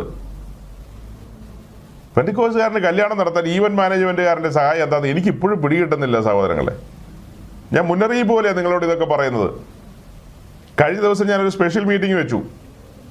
അതായത് വിശുദ്ധന്മാരുടെ നടുവിൽ രാഷ്ട്രീയക്കാർക്ക് എന്ത് കാര്യം എന്നാണ് ചോദിച്ചത്. 1.5 മണിക്കൂറിനടുത്ത് പ്രസംഗിച്ചെന്ന് തോന്നുന്നു. വിശുദ്ധന്മാരുടെ നടുവിൽ രാഷ്ട്രീയക്കാർക്ക് എന്ത് കാര്യം? ഒരു പ്രധാനപ്പെട്ട സംഘടനയുടെ, അതായത് ലോകത്തിലെ ഏറ്റവും വലിയ പെന്തിക്കോസ് ഗ്രൂപ്പ് എന്ന് പറയുന്ന ആ സംഘടനയുടെ ശതാബ്ദി ഈ തിരുവനന്തപുരത്ത് ആഘോഷിച്ചു. അതായത് മലയാളക്കരയിൽ അത് വന്നതിൻ്റെ സെഞ്ചിനറി അത് വലിയ വിപുലമായിട്ട് ആഘോഷിച്ചു. സെൻട്രൽ സ്റ്റേഡിയത്തിൽ നടന്ന ആ പ്രോഗ്രാം വലിയ സ്റ്റേജിൽ ആയിരക്കണക്കിന് ശുശ്രൂഷകന്മാരിയ്ക്കുന്നു. വലിയ ജനക്കൂട്ടം, ആയിരങ്ങളോ 10,000-ങ്ങളോ ലക്ഷങ്ങളോ ഉണ്ടോ എന്ന് സംശയമാണ്. അതിന് മാത്രം ഓഡിയൻസ് ഉണ്ട് ഗ്രൗണ്ടിൽ. അതിന് നടുവിലേക്കാണ് ആ സമയത്തെ കേരളത്തിൻ്റെ ഭരണാധികാരികളും പൊളിറ്റീഷ്യൻസും കടന്നു വരുന്നത്. അതിൽ 2 പൊളിറ്റീഷ്യൻസിൻ്റെ പ്രസംഗം ഞാൻ കേൾപ്പിച്ചു. അതിൽ ആദ്യത്തെ പൊളിറ്റീഷ്യൻ ഒരു നായർ ബാക്ക്ഗ്രൗണ്ടിൽ നിന്ന് വന്നയാളാ, രണ്ടാമത്തെ ആളൊരു മർത്തോമ ബാക്ക്ഗ്രൗണ്ടിൽ നിന്ന് വന്നയാളാ. ആദ്യത്തെ പുള്ളി പറഞ്ഞത് എല്ലാ മതങ്ങളും ഒന്ന് തന്നെയാണ്, എല്ലാ മതങ്ങളും ഒരു ദൈവത്തെ വിളിക്കുന്നത്, പലരും പല പേര് വിളിക്കുന്നു എന്നേ ഉള്ളൂ, നമ്മളെല്ലാം ദൈവവിശ്വാസികളാണ്. രണ്ടാമത്തെ പുള്ളിക്കാരൻ നവീകരണക്കാരൻ പറഞ്ഞത് എല്ലാ മതങ്ങളും മനുഷ്യരെ ആത്മീയതയിലേക്ക് നയിക്കുകയാണ്, എല്ലാ മതങ്ങളും എല്ലാ സഭകളും എല്ലാം മനുഷ്യരെ ദൈവത്തിങ്കിലേക്ക് എത്തിക്കുക എന്നാണ് പുള്ളിയും പറയുന്നത്. പക്ഷെ അവിടെ ഇരിക്കുന്ന ഉദ്ദേശിമാരുടെ കയ്യിലിരിക്കുന്ന പുസ്തകം പറയുന്നത് എങ്ങനെയാ? പുസ്തകം വിളിച്ചു പറയുകയാണ് മറ്റൊരുത്തൻ രക്ഷയില്ല, രക്ഷപ്പെടണമെങ്കിൽ ആത്മരക്ഷ വേണമെങ്കിൽ, ആത്മീയ ജീവിതം നയിക്കണമെങ്കിൽ യേശുക്രിസ്തുവിന്റെ അടുക്കൽ വരണം. കാട്ടുകല്ലുകളെ നിങ്ങൾക്ക് ജീവൻ വേണോ? യേശുക്രിസ്തുവിന്റെ അടുക്കൽ വരണം. ലോകത്തിലെങ്ങും ജീവൻ ലഭിക്കില്ല. നിത്യജീവൻ ലഭിക്കണമെങ്കിൽ യേശുക്രിസ്തു എന്ന ജീവനുള്ള കല്ലിന്റെ അടുക്കൽ വരണം. വേറെ ഒരു ഓപ്ഷനും ഇല്ലെന്നേ, വേറെ ഒരു സാധ്യത കാണുന്നില്ല, ഒരു സാധ്യതയില്ല. നമ്മളെ പോലെയുള്ള ഈ പട്ടിക്കാട്ടുകാർക്ക് അങ്ങനെയാ. നമ്മളെപ്പോലെയൊക്കെയുള്ള പട്ടിക്കാട്ടുകാർ അങ്ങനെ പറയുമ്പോൾ പണ്ഡിതരും ശ്രേഷ്ഠരും ഉന്നത കുലജാതരും ഭയങ്കരം ഭയങ്കരം ഭയങ്കരം അങ്ങനെയുള്ള ആളുകൾ പറയുന്നത് അങ്ങനെയൊന്നും അല്ലെന്നേ. അതൊക്കെ നമ്മുടെ പൂർവന്മാർ പണ്ട് കാലത്ത് പറഞ്ഞതല്ലേ. അതൊക്കെ സ്വാർത്ഥതയാണ്, തീവ്രവാദമാണ്. അങ്ങനെയൊന്നും സൊസൈറ്റിയിൽ പറയാൻ പാടില്ല. ഹർട്ട് ചെയ്യപ്പെടും. മറ്റുള്ളവർക്ക് വേദനിക്കുന്ന രീതിയിലല്ല ഒരു ദൈവപൈതൽ പെരുമാറേണ്ടത്. ഓ മൈ ഗോഡ്, അങ്ങനെയാണോ? മറ്റുള്ളവർക്ക് വേദനിക്കുന്ന രീതി പറയരുതൊരിക്കലും. യേശുക്രിസ്തുവിന്റെ അടുക്കൽ മാത്രം വന്നാലേ ജീവനുള്ളൂ എന്നൊക്കെ എന്തിനാ പറയുന്നത്? അവരേതിലെങ്കിലുമൊക്കെ കറങ്ങിക്കുത്തി പോയിട്ടാണെങ്കിലും ഒടുക്കം കർത്താവ് സ്നേഹമല്ലേ, കർത്താവ് അവരെ കൊണ്ടുപോയിക്കോളും, അവരെ ഒന്നും നരകത്തിൽ കളയില്ല, പേടിക്കാനൊന്നുമില്ല എന്നൊക്കെ പറയുന്നൊരു കാലഘട്ടത്തിലേക്ക് നമ്മൾ വന്നില്ലേ. അപ്പം ഞാൻ എന്താ പറഞ്ഞത്? അങ്ങനെ 2 പൊളിറ്റീഷ്യൻസ് അവിടെ വന്ന് നിന്ന് പറഞ്ഞ കാര്യമാണ് നിങ്ങളോട് പറഞ്ഞത്. അത് ശരിക്കും ഡേഞ്ചർ ആണെന്ന് ഇവിടെ ഇരിക്കുന്ന നിങ്ങൾക്ക് തോന്നുന്നുണ്ട്. എല്ലാ പെന്തിക്കോസ്തുകാർക്കും തോന്നില്ല, പക്ഷെ നിങ്ങൾ ഇവിടെ ഇരിക്കുന്ന എല്ലാവർക്കും അത് ഡേഞ്ചറാണ്. അങ്ങനെ പറയാൻ പാടില്ല, അത് തെറ്റാണ്. യേശുക്രിസ്തു മാത്രമാണ് സത്യദൈവം, യേശുക്രിസ്തു മാത്രമാണ് രക്ഷിതാവ്. ആ നാമം മൂലമല്ലാതെ വിടുതലില്ല, ആ രക്തം മൂലമല്ലാതെ ശുദ്ധീകരണമില്ല എന്നൊക്കെ ശാഠ്യം പിടിക്കുന്നവരാ നിങ്ങളെല്ലാം അങ്ങനത്തെ പാർട്ടികളാണ്. അതുകൊണ്ട് അവർ വന്നത് തെറ്റായി പോയി എന്ന് തന്നെയാണ്, അവർ പറഞ്ഞത് തെറ്റായി പോയി എന്ന് തന്നെയാണ് നിങ്ങളുടെ തലയ്ക്കകത്ത് ഇരിക്കുന്നത്. ഇതുപോലെ തന്നെയാണ് ഞാനും പറയുന്നത്. ജീവനുള്ള ദൈവത്തിന്റെ ദാസന്മാരും ദൈവത്തിന്റെ ജനവും ഒരുമിച്ച് കൂടുന്ന ഒക്കേഷൻസ്, അവിടെയെല്ലാം ആത്മീയ ശുശ്രൂഷകളല്ലേ നടക്കുന്നത്. എല്ലാ കാര്യത്തിലും ദൈവത്തിന്റെ പരിശുദ്ധാത്മാവിന്റെ നിയന്ത്രണമല്ലേ ഉള്ളത്. കല്യാണം കഴിഞ്ഞാലും പിന്നത്തേതിലെല്ലാം ഈ പെണ്ണും ചെറുക്കിനും ഒക്കെ പരിശുദ്ധാത്മാവിന്റെ മന്ദിരമല്ലേ സഹോദരങ്ങളെ. നിങ്ങൾ എന്താ ധരിച്ച ആശീർവാദം പറഞ്ഞു കഴിഞ്ഞില്ലെന്നോ? എന്താശീർവാദം? നിങ്ങൾ ഉദ്ദേശിക്കുന്ന ആശീർവാദം ഏതാ? കാഹളം ധ്വനിക്കണ്ടേ? അല്ലേ നമ്മൾ പെട്ടിക്കകത്ത് കയറണ്ടേ? അതുവരെ നമ്മെ നിയന്ത്രിക്കുന്നത് പരിശുദ്ധാത്മാവല്ലേ. അതുവരെ ഈ ഭൂമിയിൽ നാം ദൈവത്തിന്റെ മന്ദിരമല്ലേ. ത്രിയേകനാം ദൈവം വസിക്കുന്ന മന്ദിരമല്ലേ ഇത്. ഈ മന്ദിരത്തിൽ കോലം കെട്ടാനോ ഈ മന്ദിരത്തെ കൊണ്ട് ഈ കുരങ്ങിനെ കൊണ്ട് ജുടിയോറ് വാരിപ്പിച്ചു എന്ന് പറഞ്ഞു കേട്ടിട്ടില്ലേ? ചാടിക്കടിക്കടാ കുരങ്ങാന്നോ അങ്ങനെയാണൊക്കെ പറയുമല്ലോ. എന്ന് പറഞ്ഞ പോലെ നമ്മളെ ചാടിക്കാൻ പറ്റില്ലെന്ന് ഈവന്റ് മാനേജ്മെന്റുകാർക്കൊന്നും. No no no no. അത് കാത്തലിക്സ്, ഓർത്തഡോക്സ് അവരുടെ ഇടയിൽ പറ്റും. പിന്നെ അവർക്കങ്ങനെ നിയതമായ പ്രമാണമൊന്നുമില്ല. അവരുടെ ഇടയിൽ നോ പ്രോബ്ലം, ആയിക്കോട്ടെ, കുഴപ്പമൊന്നുമില്ല. പക്ഷെ നമ്മളെങ്ങനെയാണോ? നമ്മൾ എന്താ ധ്യാനിച്ചത്? 4 ആഴ്ചയായിട്ട് നമ്മൾ ധ്യാനിച്ചുകൊണ്ടിരിക്കുന്ന പാപത്തെക്കുറിച്ചാ. പാപത്തോടുള്ള ബന്ധത്തിൽ പാപത്തെ ദൈവം ക്ഷമിക്കുന്നില്ല. അതിന് ന്യായവിധിയാണ് വന്നിരിക്കുന്നത്. മനുഷ്യരോട് പറഞ്ഞു, ഇത് പറിച്ച് തിന്നാൻ ശിക്ഷയുണ്ട്, ശിക്ഷ കഠിനമാണ്. ആ കഠിനമേറിയ ശിക്ഷ എന്ന് പറഞ്ഞത് നടപ്പാക്കിയത് കാൽവറിയിലാണ്. നമ്മുടെ കർത്താവ് ഈശോ മിശിഹാ ശിക്ഷ മുഴുവനും ഏറ്റെടുത്തു നമ്മെ വിടുവിക്കുവാൻ വേണ്ടി. അങ്ങനെ ആ ശിക്ഷ മുഴുവനും ഏറ്റെടുത്ത് നമുക്ക് സ്വാതന്ത്ര്യം തന്നു. ഇത് നമ്മൾ കൂടെ മറന്നു പോകുന്നത് എങ്ങനെയാ? അങ്ങനെ മറക്കാൻ പറ്റുമോ? കല്യാണ ദിവസം മൊത്തത്തിൽ ചെറുക്കൻ എല്ലാം ഓഫായിപ്പോയി, പെണ്ണും അതെ അങ്ങനെ തന്നെ. ക്രൂശെല്ലാം മറന്നുപോയി. ക്രൂശിനി നാളെ രാവിലെ ആകട്ടെ, ക്രൂശിന്റെ പ്രസംഗവും അതൊക്കെ നാളെ പിടിക്കാം. അങ്ങനെയാണോ? എല്ലായ്പ്പോഴും നാം എവിടെയാ? ദൈവസന്നിധിയിലാണ്. ഈ കഴിഞ്ഞ ദിവസം ഞാൻ ഇയ്യോബിന്റെ പുസ്തകം 28-ാം അധ്യായത്തിന്റെ 5-ാം വാക്യം വായിപ്പിച്ചു. അവിടെ എഴുതിയിരിക്കുന്നത് ഭൂമി ആകാരം വിളയിക്കുന്നു എന്നാ. അടുത്ത ലൈൻ എഴുതിയിരിക്കുന്നത് ഭൂമിയുടെ അധോഭാഗം തീ കൊണ്ടെന്ന പോലെ തിളച്ചു മറയുന്നു എന്നാ. അതായത് തീക്കുണ്ടമാണെന്ന്. തീക്കുണ്ടം. അപ്പൊ തീക്കുണ്ടത്തിന്റെ മുകളിലിരുന്ന ഇപ്പോൾ നമ്മൾ മീറ്റിംഗ് നടത്തിക്കൊണ്ടിരിക്കുന്നത്. ആ തീക്കുണ്ടത്തിൽ നിബന്ധിക്കേണ്ടവരായിരുന്നു നമ്മൾ, അല്ലേ? അവിടെ പോയി തലകുത്തി വീഴേണ്ടവരായിരുന്നു. കൃപയാൽ രക്ഷപ്പെട്ടതാണ്. കൃപയാലൊരു ഉദ്ധാരണം ലഭിച്ചതാണ്. നാം രക്ഷപ്പെട്ടു. പറഞ്ഞറിയിക്കാൻ കഴിയില്ല. അതുകൊണ്ടാണ് പറയുന്നത് ഇത്ര വലിയ മരണത്തിൽ നിന്ന് നാം രക്ഷപ്പെട്ടവരെന്നൊക്കെ. ഭയാനകമായ മരണത്തിൽ നമ്മൾ രക്ഷപ്പെട്ടവരാണ്. അങ്ങനെ രക്ഷപ്പെട്ടവർ ശേഷിക്കും കാലം ലോകക്കാരുടെ രീതിയിലോ അല്ലെങ്കിൽ ഏതെങ്കിലും ഈവന്റ് മാനേജ്മെന്റുകാർ പറയുന്ന പോലെ ഒന്നും തുള്ളേണ്ടവരും ചാടേണ്ടവരുമല്ല. ഇപ്പൊ എന്താ ഇങ്ങനെയൊക്കെ പ്രസംഗത്തിൽ പറയാൻ കാരണം എന്ന് ചോദിച്ചാൽ, ഇന്നലെയും പറഞ്ഞെന്നാണല്ലോ പറയുന്നത്. ഞാൻ ചില കല്യാണങ്ങളും ഒക്കെയായി ബന്ധപ്പെട്ട് പല കാഴ്ചകളും കാര്യങ്ങളും ഒക്കെ കണ്ടത് നിമിത്തവും, പിന്നെ നവീൻ ഈ അടുത്ത ദിവസങ്ങളിൽ ചില കല്യാണങ്ങളൊക്കെ കണ്ടതും കേട്ടതും ആയ കാര്യങ്ങളൊക്കെ എന്നോട് ഡിസ്കസ് ചെയ്തപ്പോൾ മൊത്തത്തിൽ ഞാൻ ചിന്തിക്കുകയായിരുന്നു, ഓരോരോ സാഹചര്യങ്ങൾ വരുമ്പോഴല്ലേ നമ്മൾ ഹൃദയഭാരം വരുമ്പോൾ ടോപ്പിക്കുകൾ മാറ്റുന്നത്, വിഷയങ്ങളിലേക്ക് കടന്നു വരുന്നത്. അതായത് വിഷയങ്ങൾ കത്തി നിൽക്കുമ്പോഴാണ് അതിനെക്കുറിച്ച് വിശദീകരിക്കുന്നത്. എന്തിനാ വിശദീകരിക്കുന്നത്? കഴിഞ്ഞു പോയില്ലേ. ഏതെങ്കിലും ചെറുക്കൻ കറുത്ത കണ്ണടയും വെച്ചോണ്ട് അടിച്ച് മിന്നിച്ച് കയറി വന്നു, അത് കഴിഞ്ഞു പോയി. ഇനിയിപ്പോൾ എന്തിനാ അത് പറയുന്നത്? ഇനി കേൾക്കുന്നവർക്ക് ബുദ്ധിോപദേശത്തിനല്ലേ പറയുന്നത്. അല്ലാതെ കഴിഞ്ഞുപോയ കാര്യത്തെ വലിച്ചു വാരി പുറത്തിട്ടിട്ട് അത് കുത്തിമണപ്പിക്കുന്ന കാര്യങ്ങളല്ല ഈ പറയുന്നത്. കഴിഞ്ഞു പോയി. ഇനി അതിനെക്കുറിച്ച് എന്തിനാ പറയുന്നത്? ഇനി ജീവിച്ചിരിക്കുന്ന ആളുകൾക്ക് അത് ബുദ്ധിോപദേശമായിട്ട് മാറണം, അത് ഗുണപാഠമായിട്ട് മാറണം. നമ്മൾ അങ്ങനെയുള്ള വഴികളിലൂടെ സഞ്ചരിക്കരുത്. നമുക്ക് ലഭിക്കപ്പെട്ട ജീവൻ എന്ന് പറയുന്നത് ഓർക്കണം, കൃപയാലാണ് നാം നിൽക്കുന്നത്. അർഹതയില്ലാത്ത സ്ഥാനത്താണ് നിൽക്കുന്നത്. അതിനാണ് ഈ കൃപ എന്ന് പറയുന്നത്. കൃപ എന്നുള്ളതിന്റെ അർത്ഥമൊക്കെ അറിയാവോ എന്തോ? ദൈവമേ സ്തോത്രം. കൃപ എന്നുള്ള വാക്കിന്റെ അർത്ഥമൊക്കെ നമ്മുടെ മണവാളന്മാർക്കും മണവാട്ടിമാർക്കും ഒന്നും അറിയില്ല. ഈ പെൺകുട്ടി വിവാഹ ദിവസം അവിടെ കടന്നു വരുമ്പോൾ മണവാട്ടി എന്നാണല്ലോ നമ്മൾ വിളിക്കുന്നത്. നീക്ത മണവാട്ടി നടന്നു കയറി വരുന്നു, ഇപ്പോൾ അവൾ മണവാട്ടിയാണ്. ശരിക്കും അവൾക്ക് അതിനുള്ള അർഹതയില്ലെന്നേ. അവൾ റെപ്രസെന്റ് ചെയ്യുന്ന സഭയല്ലേ. സഭയുടെ ഭാഗമാകാൻ എനിക്കും നിങ്ങൾക്കും എന്താ യോഗ്യത? വല്ല യോഗ്യതയുണ്ടോ? നമുക്ക് ഒരു യോഗ്യതയില്ല. യോഗ്യതയില്ലാത്ത സ്ഥാനത്താണ് നമ്മളിപ്പോൾ നിൽക്കുന്നത്. ആ ഒരു തിരിച്ചറിവ് പെരുവരലേന്ന് അകത്തേക്ക് കയറി വരണം. എൻ്റെ ദൈവമേ, ഞാനിപ്പോൾ ആയിരിക്കുന്നത് മഹാകൃപയാലാണ്. ഞാനിതിനൊന്നും യോഗ്യനല്ല, ഞാനിതിനൊന്നും യോഗ്യയല്ല. അളവറ്റ ദൈവകൃപ എൻ്റെ മേൽ ഉദിച്ചതാണല്ലോ. ഞാൻ എൻ്റെ ദൈവത്തെ എങ്ങനെ ദുഃഖിപ്പിക്കും? ഞാൻ എൻ്റെ ദൈവത്തെ എങ്ങനെ കോപിപ്പിക്കും എന്ന ചിന്ത നമുക്കും നമ്മുടെ തലമുറകൾക്കും ഉണ്ടായിരിക്കണം. നമുക്ക് വേണ്ടി ഒരു മധ്യസ്ഥൻ പ്രവർത്തിച്ചതെന്ന് ഓർത്തു നോക്കി. നമ്മൾ 1 തിമോഥെയോസ് 2:5-6 വായിച്ചിട്ട് അധികം പറയാതെ മുന്നോട്ട് പോവുകയാണ് ചെയ്തത്. അവിടെ നമ്മൾ വായിച്ചത്, ദൈവം ഒരുവനല്ലോ, ദൈവത്തിനും മനുഷ്യർക്കും മധ്യസ്ഥനും ഒരുവൻ, എല്ലാവർക്കും വേണ്ടി മറുവിലയായി തന്നെത്താൻ കൊടുത്ത മനുഷ്യനായ ക്രിസ്തുയേശു തന്നെ. ഒരു നിമിഷം കൂടെ ഞാൻ നിങ്ങളുടെ ശ്രദ്ധയെ ആ ക്രൂശിങ്കിലേക്ക് കൊണ്ടുവരികയാണ്. നിങ്ങൾ ഇതിനു മുമ്പ് കണ്ടിട്ടുള്ള പിക്ചറാണ്, ഞാൻ ഒന്നുകൂടെ കാണിക്കുകയാണ് ഈ വാക്യം ഒന്നുകൂടെ ഒന്ന് എക്സ്പ്ലെയിൻ ചെയ്യാൻ പാകത്തിന്. ഈ പിക്ചറിലേക്ക് നോക്കുമ്പോൾ നമ്മൾ എന്താ കാണുന്നത്? ഒരു പാപിയായ മനുഷ്യൻ ദൈവസന്നിധിയിൽ മുഴങ്കാൽ മടക്കിയിരിക്കുന്നു. വാതിൽ തുറന്ന് നേരെ കയറി വരുമ്പോൾ കാണുന്നത് ബലിപീഠമാണ്, യാഗപീഠമാണ്. ആ യാഗപീഠത്തെ മുൻനിർത്തിക്കൊണ്ടാണ് ഈ 1 തിമോഥെയോസ് 2:5-6 നമ്മൾ എക്സ്പ്ലെയിൻ ചെയ്യുന്നത്. 1 തിമോഥെയോസ് 2:5-6 എക്സ്പ്ലെയിൻ ചെയ്യുന്നത്. കഴിഞ്ഞ ആഴ്ച നമ്മളൊരു സൂചന അതിനെക്കുറിച്ച് പറഞ്ഞു കഴിഞ്ഞു.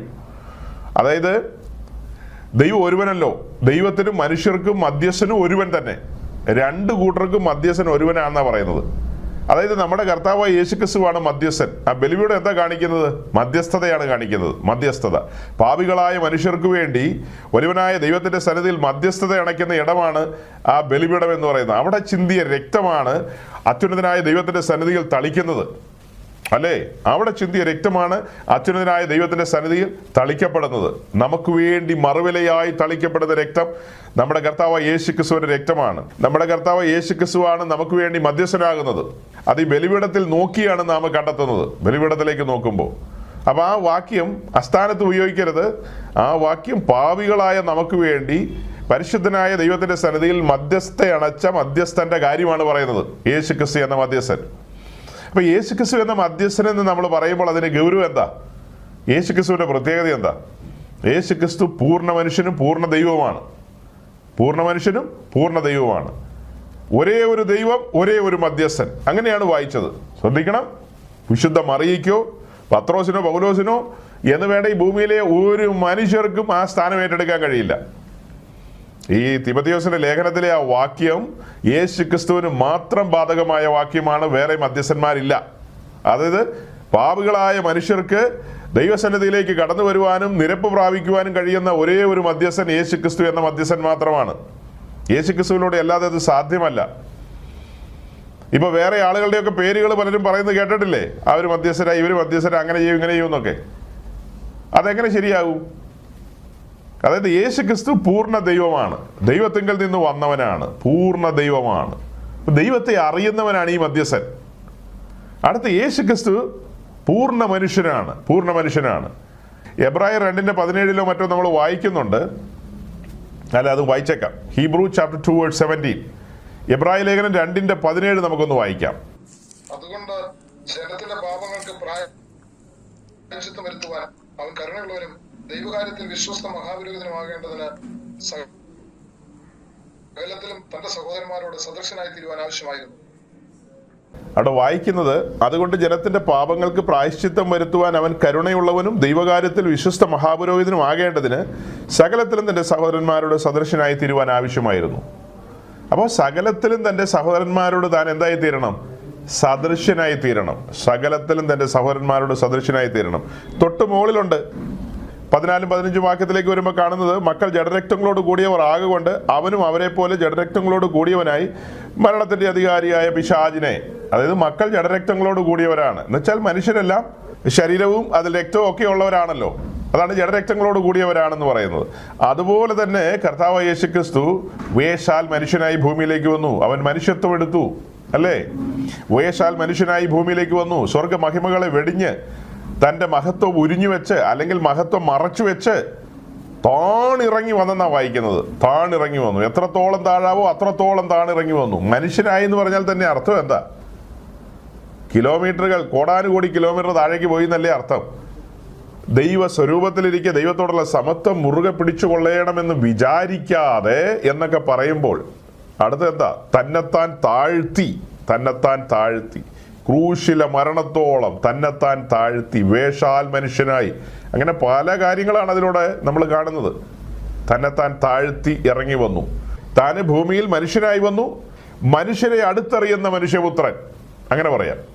താന് ഈ ഭൂമിയിൽ വന്ന് മനുഷ്യനായി തീർന്ന് മനുഷ്യരോട് കൂടെ നടന്ന് മനുഷ്യരെ അടുത്തറിയുന്ന മനുഷ്യപുത്രൻ. ഇവിടെ മധ്യസ്ഥ അണയ്ക്കാൻ വരുന്ന കർത്താവിനെ നമ്മൾ എങ്ങനെയാണ് കാണുന്നത്? ദൈവത്തോട് കൂടെ ഇരുന്നവനായതുകൊണ്ട് ദൈവത്തെ അറിയുന്ന മധ്യസ്ഥൻ, മനുഷ്യരോട് കൂടെ ഇരുന്നവനായതുകൊണ്ട് മനുഷ്യരെ അറിയുന്ന മധ്യസ്ഥൻ. അങ്ങനെ വേറൊരു പേരുണ്ടോ ആരുടെയെങ്കിലും പറയാനായിട്ട്? നിങ്ങളുടെ മുമ്പിലുണ്ടോ സഹോദരങ്ങളെ? അതുകൊണ്ടാണ് തിമോഥെയോസിന്റെ ലേഖനത്തിൽ പറയുന്ന ഏക മധ്യസ്ഥൻ, ദൈവം ഒരുവൻ, ദൈവത്തിനും മനുഷ്യർക്കും മധ്യസ്ഥനും ഒരുവൻ. അത് മനുഷ്യനായ ക്രിസ്തുയേശു തന്നെ എന്നാണ് എഴുതിയിരിക്കുന്നത്. മനുഷ്യനായ ക്രിസ്തുയേശു തന്നെയെന്ന്. അതായത് മനുഷ്യർക്ക് വേണ്ടി മധ്യസ്ഥ അണയ്ക്കേണ്ടത് ആരാ? മനുഷ്യൻ തന്നെയാണ്. അതാണ് മനുഷ്യപുത്രന്റെ ഉത്തരവാദിത്വം. അപ്പൊ ഈ ബലിപീഠത്തിൽ നമ്മൾ കാണുന്ന ആരെയാ? മധ്യസ്ഥനെയാണ് കാണുന്നത്, മധ്യസ്ഥനെ. ആ മധ്യസ്ഥന്റെ മാധ്യസ്ഥം വഴി താൻ എങ്ങനെയാ മാധ്യസ്ഥം വഹിച്ചത്? തൻ്റെ തന്നെ പ്രാണനെ അകൃത്യാഗമായി ഏൽപ്പിച്ചു കൊടുത്തു. തൻ്റെ തന്നെ രക്തം ചിന്തിക്കൊണ്ടാണ് മധ്യസ്ഥം അണച്ചത്. ആ രക്തത്താലാണ് നമുക്ക് ശുദ്ധീകരണം വരുന്നത്. ആ രക്തത്താലാണ് നമുക്ക് നിരപ്പ് വരുന്നത്. ഇസ്രായേലിന്റെ മഹാപുരോഹിതൻ ആണ്ടോടാണ്ട് ആടുകളുടെ രക്തത്താലും കാളകളുടെ രക്തത്താലും അതിപരിശുദ്ധ സ്ഥലത്തേക്ക് കടന്നു പോകുന്നൊരു ദിവസമുണ്ട്. അങ്ങനെ അവിടെ രക്തം തെളിച്ചുകൊണ്ട് അവിടെ ധൂപം നിറച്ചുകൊണ്ടൊക്കെയാണ് താന് അത്യുന്നതന്റെ സന്നിധിയിലേക്ക് കടന്നു വരുന്നത്. അങ്ങനെ കടന്നു വന്ന് അവിടെ ഇസ്രായേലിന് വേണ്ടി മാധ്യസ്ഥം വഹിക്കുകയാണ്. അതേ കാര്യം തന്നെ ഇവിടെ നമ്മൾ വായിക്കുന്നുണ്ട്. എബ്രായ ലേഖനം മുഴുവനും യേശു ക്രിസ്തു എന്ന ശ്രേഷ്ഠ മഹാപുരോഹിതനെ കുറിച്ചും കൂടിയാണ് പറയുന്നത്. മഹാപുരോഹിതൻ എന്ന് പറയുമ്പോൾ ഓർക്കേണ്ടത്, മഹാപുരോഹിത ശുശ്രൂഷ ചെയ്യുന്ന മനുഷ്യരാണ്. മനുഷ്യർക്ക് വേണ്ടി ദൈവസന്നിധിയിൽ മധ്യസ്ഥ അണയ്ക്കുന്ന ഉത്തരവാദിത്തമാണ് മഹാപുരോഹിതൻ്റെത്. യേശുക്രിസ്തു എന്ന യാഗമൃഗം യാഗമായി അർപ്പിക്കപ്പെട്ട് ചിന്തിയ രക്തത്താൽ യേശുക്രിസ്തു എന്ന മഹാപുരോഹിതൻ, അതായത് തൻ്റെ തന്നെ രക്തത്താൽ സ്വർഗീയ കൃപാസനത്തിലേക്ക് പ്രവേശിച്ച് നമുക്ക് എന്നേക്കുമുള്ള വീണ്ടെടുപ്പ് സാധിപ്പിക്കുകയാണ്. ഏകമധ്യസ്ഥൻ, യേശുക്രിസ്തു എന്ന ഏകമധ്യസ്ഥൻ. അതാണ് ആ തിമോഥെയോസിന്റെ ലേഖനത്തിലൂടെ നമുക്ക് തുറന്നു കിട്ടുന്നത്, അതിന്റെ ഗൗരവം നമുക്ക് മനസ്സിലാകുന്നത്. അപ്പോൾ കഴിഞ്ഞ ദിവസങ്ങളിൽ നമ്മൾ പറഞ്ഞുകൊണ്ട് വന്ന കാര്യം എന്താ? പാപവുമായി ബന്ധപ്പെട്ട പാപത്തിന് ശിക്ഷ വിധിച്ചു. ശിക്ഷ കാൽവറിയിൽ നടപ്പാക്കുകയാണ്.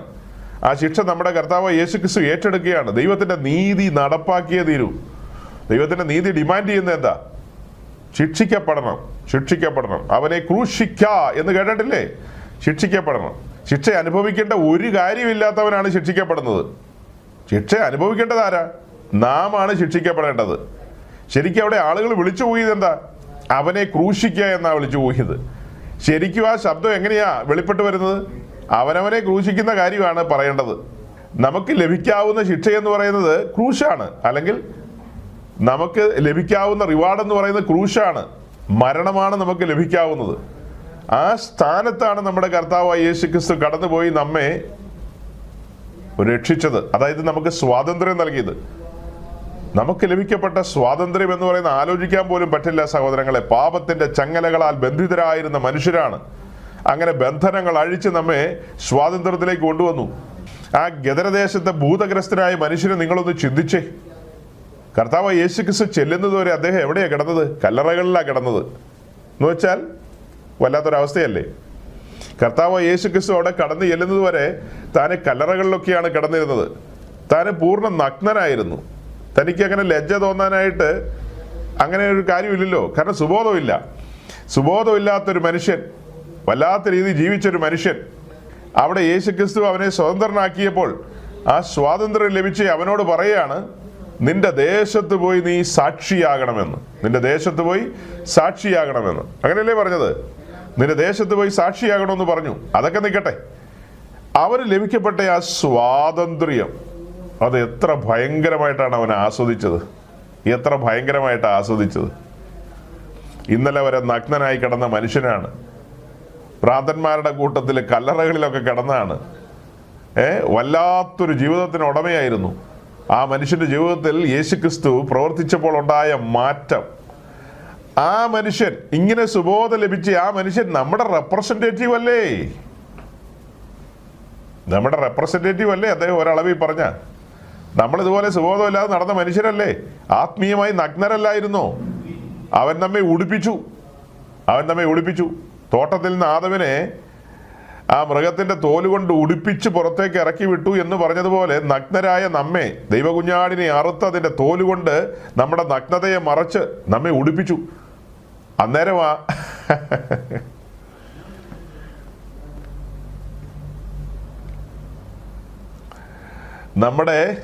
നമ്മുടെ നഗ്നതയെ മറച്ച് നമ്മെ ഉടുപ്പിച്ച് അങ്ങനെ നമ്മെ നിർത്തിയിരിക്കുമ്പോഴാണ് ഇന്നലെ ഞാൻ പറഞ്ഞ കടുത്ത വാക്കുകൾ.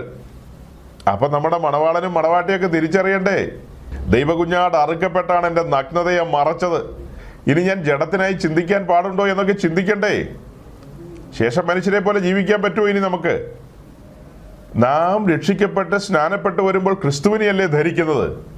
നാം ക്രിസ്തുവിനെ ധരിച്ചിരിക്കുന്നവരാണ്. റോമാലേഖനം 13-ാം അധ്യായത്തിന്റെ അവസാനത്തെ വാക്യങ്ങളിലേക്ക് നമ്മളൊന്ന് വരാം. റോമാലേഖനം 13-ാം അധ്യായത്തിന്റെ 14-ാമത്തെ വാക്യം. Romans chapter 13 verse 14. റോമാലേഖനം 13-ന്റെ 14-ാം വാക്യത്തിൽ നമ്മൾ ഇങ്ങനെയാണ് കാണുന്നത്: കർത്താവ് യേശു ക്രിസ്തുവിനെ തന്നെ ധരിച്ചുകൊള്ളുവിൻ, മോഹങ്ങൾ ജനിക്കുമാറ് ജഡത്തിനായി ചിന്തിക്കരുത്. വായിക്കുന്നത് എങ്ങനെയാ? കർത്താവ് യേശു ക്രിസ്തുവിനെ തന്നെ ധരിച്ചുകൊള്ളുവിൻ. അതെന്നാ അങ്ങനെ പറഞ്ഞത്? നാം സ്നാനപ്പെടുമ്പോൾ ക്രിസ്തുവിനെയല്ലേ ധരിക്കുന്നത്. നമ്മുടെ അലങ്കാരം എന്ന് പറയുന്നത് എന്താ? ക്രിസ്തുവാണ് നമ്മുടെ അലങ്കാരം. കേൾക്കണം കേട്ടോ, ചെവി തുറന്ന് കേൾക്കണം. പുതിയ നിയമ വിശുദ്ധന്മാരോടുള്ള ബന്ധത്തിൽ അവരുടെ അലങ്കാരം എന്ന് പറയുന്നത് എന്താ? ക്രിസ്തുവാണ്. ക്രിസ്തുവിനെയാണ് നാം ധരിച്ചിരിക്കുന്നത്. നാം ധരിച്ചിരിക്കുന്ന ക്രിസ്തുവിനെയല്ലേ? അങ്ങനെയല്ലേ മുൻപോട്ട് പോകുന്നത്? മുൻപോട്ട് പോകുന്ന കാലത്താണ് പറയുന്നത് അങ്ങനെ തന്നെ തുടരണമെന്ന്. ക്രിസ്തുവിനെ തന്നെ ധരിക്കണം. പിന്നെ എന്താ പറയുന്നത്? മോഹങ്ങൾ ജനിക്കുമാറ് ജഡത്തിനായി ചിന്തിക്കരുത്. അപ്പം മോഹങ്ങൾ ജനിക്കുമാറ് ജഡത്തിനായി ചിന്തിക്കുമ്പോൾ നാം നഗ്നരായി മാറുകയാണ്. നമ്മുടെ നഗ്നത വെളിവാകുകയാണ്. നാം ധരിച്ചിരിക്കുന്ന ക്രിസ്തുവിനെയാണ്. അതേസമയം നാം ജഡത്തിൽ സഞ്ചരിച്ച് ജഡത്തിനായി ചിന്തിക്കുമ്പോൾ നാം നഗ്നരായി മാറുകയാണ്. അതാണ് ലവദൂക്കിയ സഭയുമായി ബന്ധപ്പെട്ട് പറയുന്നത്. ലവദൂക്കിയ സഭയുമായി ബന്ധപ്പെട്ട് എന്താ പറഞ്ഞത്? വെളിപ്പാട് ദിവസം 3-ാം അധ്യായത്തിന്റെ 17-ാം വാക്യം വായിച്ചേ. Revelation chapter 3 verse 17. ഞാൻ ധനവാനും സമ്പന്നനായിരിക്കുന്നു, എനിക്കൊന്നിനും മുട്ടില്ല എന്ന് പറഞ്ഞുകൊണ്ട് നീ നിർഭാഗ്യനും അരിഷ്ടനും ദരിദ്രനും കുരുടനും നഗ്നനും എന്ന് അറിയാതിരിക്കാൻ. ആ വാക്യത്തിന്റെ ഒടുക്കം എങ്ങനെയാ വായിച്ച ഷിജു പാസ്റ്ററെ? നഗ്നനും കുരുടനും നഗ്നനും എന്ന് അറിയാതിരിക്കുകയാണ്. അതായത് ഇവൻ നഗ്നനാണെന്ന് അവൻ അറിയുന്നില്ലെന്നേ. അയ്യോ, യവനും എവളും അറിയുന്നില്ല ഇവര് നഗ്നരാന്ന്. ഇവരറിയാതിരിക്കുക. ഇവര് ജഡത്തിലാണ് ഓരോന്ന് കാട്ടിക്കൂട്ടുന്നത്. പിന്നെ ഇവര് ജഡത്തിലാണ് ഓരോന്ന് കാട്ടിക്കൂട്ടുന്നത്. ഇന്നലെ ഞാൻ പറഞ്ഞ പോലെ മണവാള ചിക്കൻ വരികയാണ്, മണവാട്ടി പെണ്ണും വരികയാണ്. പണ്ട് കാലത്ത് അലക്സാണ്ടർ ദ ഗ്രേറ്റോ അല്ലെങ്കിൽ നെബുക്കദ്നേസറോ ഒക്കെ വരുമല്ലോ കുതിരപ്പുറത്തിങ്ങനെ ടക്ക് ടക്ക് ടക്ക് ടക്ക് ടക്ക് ഇങ്ങനെ ഒരു വരവുണ്ടല്ലോ, പൊടിയൊക്കെ പറപ്പിച്ച് ആയിരക്കണക്കിന് കുതിരകളുടെ അകമ്പടിയോടുകൂടി വരുന്നൊരു വരവുണ്ട്. ആ വരുന്ന വരവിനാണ് നമ്മൾ ഇന്നലെ പുതുതായിട്ട് കണ്ടെത്തിയൊരു കാര്യം. ആ വരുന്ന വരവിനാണ് ബ്രൈഡൽ മാർച്ച് എന്ന് പറയുന്നത്. Bridal March. അങ്ങനെ അങ്ങ് വന്നു കഴിഞ്ഞിട്ട് പിന്നെ മൊത്തത്തിൽ നമ്മളെ കൊടുക്കുകയാണ് ഈവന്റ് മാനേജ്മെന്റുകാർക്ക്. അർത്ഥനഗ്നയായ ഈവന്റ് മാനേജ്മെന്റുകാരി അർത്ഥനഗ്നയാ. അവളുടെ കയ്യിലേക്ക് മയക്കം കൊടുക്കുന്നു. പിന്നെ അവളാണ് നമ്മളെ കൺട്രോൾ ചെയ്യുന്നത്. നല്ലൊരു കയ്യടി കൊടുത്തേ. ആർക്കാ ഈ നല്ല കയ്യടി കൊടുക്കുന്നത്? അയ്യേ, എനിക്ക് സെപ്റ്റി ടാങ്ക് തുറന്ന പോലെയാണ് ഇങ്ങനത്തെ ഈ ഈവന്റ് മാനേജ്മെന്റ് പെണ്ണുങ്ങളുടെ വർത്തമാനം കേൾക്കുമ്പോൾ. നല്ലൊരു കയ്യടി കൊടുക്കാൻ. എന്തോന്ന് നല്ല കയ്യടിക്കാൻ വന്നതാണോ? എടാ, തീക്കുണ്ടത്തിൽ നിന്ന് രക്ഷപ്പെട്ട പെണ്ണും ചെറുക്കനും ആയി നിൽക്കുന്നത് നിനക്കറിയാവോ? അതല്ലോ. ഈ പെണ്ണിന് വേണ്ടി, ഈ ചെറുക്കിന് വേണ്ടി ഒരുവൻ കാൽവറിയിലെ കൊലമരത്തിൽ പിടഞ്ഞതാണ്. അവസാന തുള്ളി രക്തവും കൂടെ ഊറ്റിക്കൊടുത്ത ഇവക്ക് വേണ്ടി, യവന് വേണ്ടി. മനസ്സിലായോ? ഈ പെണ്ണിനെയും ചെറുക്കിനെയും കൊണ്ടാണോ നീ ഈ സർക്കസ് കളിക്കുന്നത്? നീയും അടി മേടിക്കും, അവളും മേടിക്കും, അവനും മേടിക്കും. അല്ല പാസ്റ്റർ, ജീവിക്കണ്ടേ? അങ്ങനെയാണ് നിങ്ങൾ ഈ പറയുന്ന പോലെ ജീവിക്കാൻ പറ്റുമോ? നമ്മൾ പറയുന്ന പോലെ ഒന്നും ജീവിക്കേണ്ട. നിന്റെ ഉള്ളിൽ വന്നിരിക്കുന്ന പരിശുദ്ധാത്മാവ് പറയുന്ന പോലെ ജീവിച്ചാൽ മതി. ഞാൻ നിനക്ക് വേണ്ടി ഒരു തുള്ളി രക്തം ഊറ്റിയിട്ടുണ്ടോ? ഈ ഭൂമിയിൽ ഏതെങ്കിലും മണവാളിന് വേണ്ടി ഞാനൊരു തുള്ളി രക്തം ഊറ്റിയിട്ടില്ല. ഒരു മണവാട്ടിക്ക് വേണ്ടി ഊറ്റിയിട്ടില്ല. ഞാൻ പറയുന്ന പോലെ ഒന്നും ആരും കേൾക്കണ്ട. പക്ഷെ ഞാൻ ഈ പുസ്തകം തുറന്നു വെച്ചാൽ പറയുന്നത് മോഹങ്ങൾ ജനിക്കുമാറ് ജഡത്തിനായി ചിന്തിക്കരുതെന്നേ. മോഹങ്ങൾ ജനിക്കുമാറ് ജഡത്തിനായി ചിന്തിക്കരുത്. ജഡാഭിലാഷവും ആത്മാഭിലാഷവുമായിട്ട് വിരോധമല്ലേ? അത് തമ്മിൽ കൂട്ടിമുട്ടുവോ? ഒരിക്കലും കൂട്ടിമുട്ടത്തില്ല. ഇത് തമ്മിൽ വിരോധമാണ്. ഇത് തമ്മിൽ പ്രതികൂലമാണ്. ഇത് രണ്ടും കൂടെ ഒത്തുപോവില്ലെന്നേ. നിങ്ങൾ ഈവന്റ് മാനേജ്മെന്റുകാരെ സാക്ഷി നിർത്തിക്കൊണ്ട് തഹസീൽദാറെയോ റേസ് കച്ചേരിയിലുള്ള പുള്ളിക്കാരനെയോ വിളിച്ചിട്ട് രജിസ്റ്റർ ചെയ്യുക, എന്നിട്ട് തകർക്കുക. എന്ത് തകർക്കുകയെന്ന്? ആടിക്ക് പൊളിച്ച് തകർക്കുക. അല്ലാതെ ഇങ്ങനെ ആടി തൂങ്ങി കുറച്ചിങ്ങനെ കുറച്ചങ്ങനെ, കുറച്ച് ജഡം കുറച്ച് ആത്മാവ്. എന്തിനാ നീ അങ്ങനെയൊക്കെ? ഫുള്ളി നമ്മൾ റീലോഡ് ചെയ്യുക ജഡത്തിലേക്ക്. ചുമ്മാ ഈ പെന്തിക്കോസ് പാസ്റ്റർമാരുടെ പ്രസംഗവും കേട്ട് അവർ പറയുന്നതിനൊപ്പം അങ്ങനെ ചെയ്യരുത് ഇങ്ങനെ ചെയ്യരുത്, ഇങ്ങനെയൊന്നും നടക്കേണ്ട കാര്യമില്ല. അടിച്ച് പൊളിക്കുക, തകർക്കുക. പിന്നെ നരകമൊന്നും സാരമില്ലെന്നേ. അതിനകത്തൊക്കെ ഇത്ര കാര്യമല്ലോ ഇരിപ്പുണ്ടോ? അങ്ങ് പോട്ടെന്ന് വെക്കണം. അതങ്ങനെയല്ല. അതിന് പ്ലാൻ ഇല്ലാത്തവരാണെങ്കിൽ കർത്താവിൻ്റെ ദാസന്മാർ പറയുന്നത് കേൾക്കുക. ബുദ്ധി ഉപദേശം. ഒരു വാക്യോടെ വായിച്ച ശിശു പാസ്റ്റേ, ആക്ട്സ് ചാപ്റ്റർ 20 വേഴ്സ് 31, അപ്പോസ്തലപ്രവൃത്തി 20:31. അതുകൊണ്ട് ഉണർന്നിരിക്കുകയും ഞാൻ 3 സംവത്സരം രാപ്പകൽ ഇടതടവില്ലാതെ കണ്ണീർ വാർത്തുകൊണ്ട് ഓരോരുത്തരും ബുദ്ധി പറഞ്ഞെന്ന് ഓർത്തുകൊള്ളുകയും. അതുകൊണ്ട് ഉണർന്നിരിപ്പിൻ, പിശാച് അലറുന്ന സിംഹം പോലെ ആരെയെ വിഴുങ്ങേണ്ടു എന്നറിഞ്ഞ് ചുറ്റിക്കറങ്ങി നടക്കുകയാണ്. മോഹങ്ങൾ ജനിക്കുമാറ് ജഡത്തിനായി ചിന്തിക്കരുത്, നീ നഗ്നനാകൂ. നഗ്നനായത് പലരും അറിയുന്നില്ല. നിന്റെ നഗ്നത വെളിവായിരിക്കുകയാണ് ദൈവസന്നിധിയിൽ. അതുകൊണ്ടാണ് പരിശുദ്ധാത്മാവ് എഴുതി വെച്ചിരിക്കുന്നത്. ലവദൂക്യ സഭയോട് പറയാണ്, നീ നഗ്നനാണ്, നീ കുരുടനാണ്, നിനക്ക് ഒരു കാര്യവും കാണാൻ കഴിയുന്നില്ല, നിന്റെ അകക്കണ്ണ് അടഞ്ഞുപോയി. ലവദൂക്യ സഭയെ കണ്ണ് തുറന്ന് വന്നവരുടെ കൂട്ടമാണെന്നല്ലോ, ഇപ്പൊ കണ്ണടഞ്ഞുപോയി. അതുകൊണ്ട് പറയാണ്, നിന്റെ കണ്ണ് തുറക്കാൻ എൻ്റെ കയ്യിൽ നിന്ന് ലേപം വിലയ്ക്ക് വാങ്ങാനാ പറയുന്നത്. എൻ്റെ കയ്യിൽ നിന്ന് ലേപം വിലയ്ക്ക് വാങ്ങാൻ. കണ്ണടഞ്ഞു പോയവരുടെ കൂട്ടമാണ് ലവദൂക്യ. നഗ്നരാണ്, ദരിദ്രരാണ്, എന്തെല്ലാമൊക്കെയാ പറയുന്നത്. ആ നഗ്നത മറയ്ക്കാൻ വേണ്ടിയാണ് ദൈവം തന്റെ ദാസന്മാരിലൂടെ ബുദ്ധിപദേശം നൽകുന്നത് അല്ലേ? എന്താ ബുദ്ധിപദേശം? അതുകൊണ്ട് ഉണർന്നിരിപ്പിൻ, ഞാൻ 3 സംവത്സരം രാപ്പകൽ ഇടവിടാതെ കണ്ണുനീർ വാർത്തും കൊണ്ട് ഓരോരുത്തരും ബുദ്ധി പറഞ്ഞു തന്നത് ഓർത്തുകൊള്ളുവിൻ. ദൈവത്തിന്റെ ദാസന്മാർ ജനത്തിന് ബുദ്ധി പറഞ്ഞു കൊടുക്കണം, ബുദ്ധി ഉപദേശം കൊടുക്കണം. ഇപ്പൊ ജനം പറയാണ്, 10 മണിക്ക് പ്രാർത്ഥിച്ച് ആരംഭിച്ചോ, 12:30 ആശീർവാദം പറഞ്ഞോ, പിന്നെ കൂടുതൽ ബുദ്ധി ഉപദേശമൊന്നുമായിട്ട് വരണ്ടെന്ന്. പിന്നെയുള്ള ബുദ്ധി ഉപദേശം ആരാ തരുന്നത്? അത് ഞങ്ങൾ കൊട്ടേഷൻ കൊടുത്തിരിക്കുക. അങ്ങനെയൊക്കെയാണോ? അപ്പൊ 10 മുതൽ 12 വരെയുള്ള ബുദ്ധി ഉപദേശം മതിയോ? പിന്നെ അടുത്ത ഞായറാഴ്ച 10 മണിക്ക് ഞങ്ങൾ വരും, അന്നേരം ബുദ്ധി ഉപദേശം തന്നാൽ മതി. എപ്പോ വരെ? 1 മണി വരെ തന്നേരെ. ശുശ്രൂഷകന്മാരുടെ കൊട്ടേഷൻ കണ്ടോ? 10 മുതൽ 1 മണി വരെ ബുദ്ധി ഉപദേശം. അത് കഴിഞ്ഞ പിന്നെ ആ പരിസരത്തേക്ക് തിരിഞ്ഞു പോലും നോക്കണ്ട. ഞങ്ങൾക്ക് ബോധിച്ചതുപോലെ നടക്കും.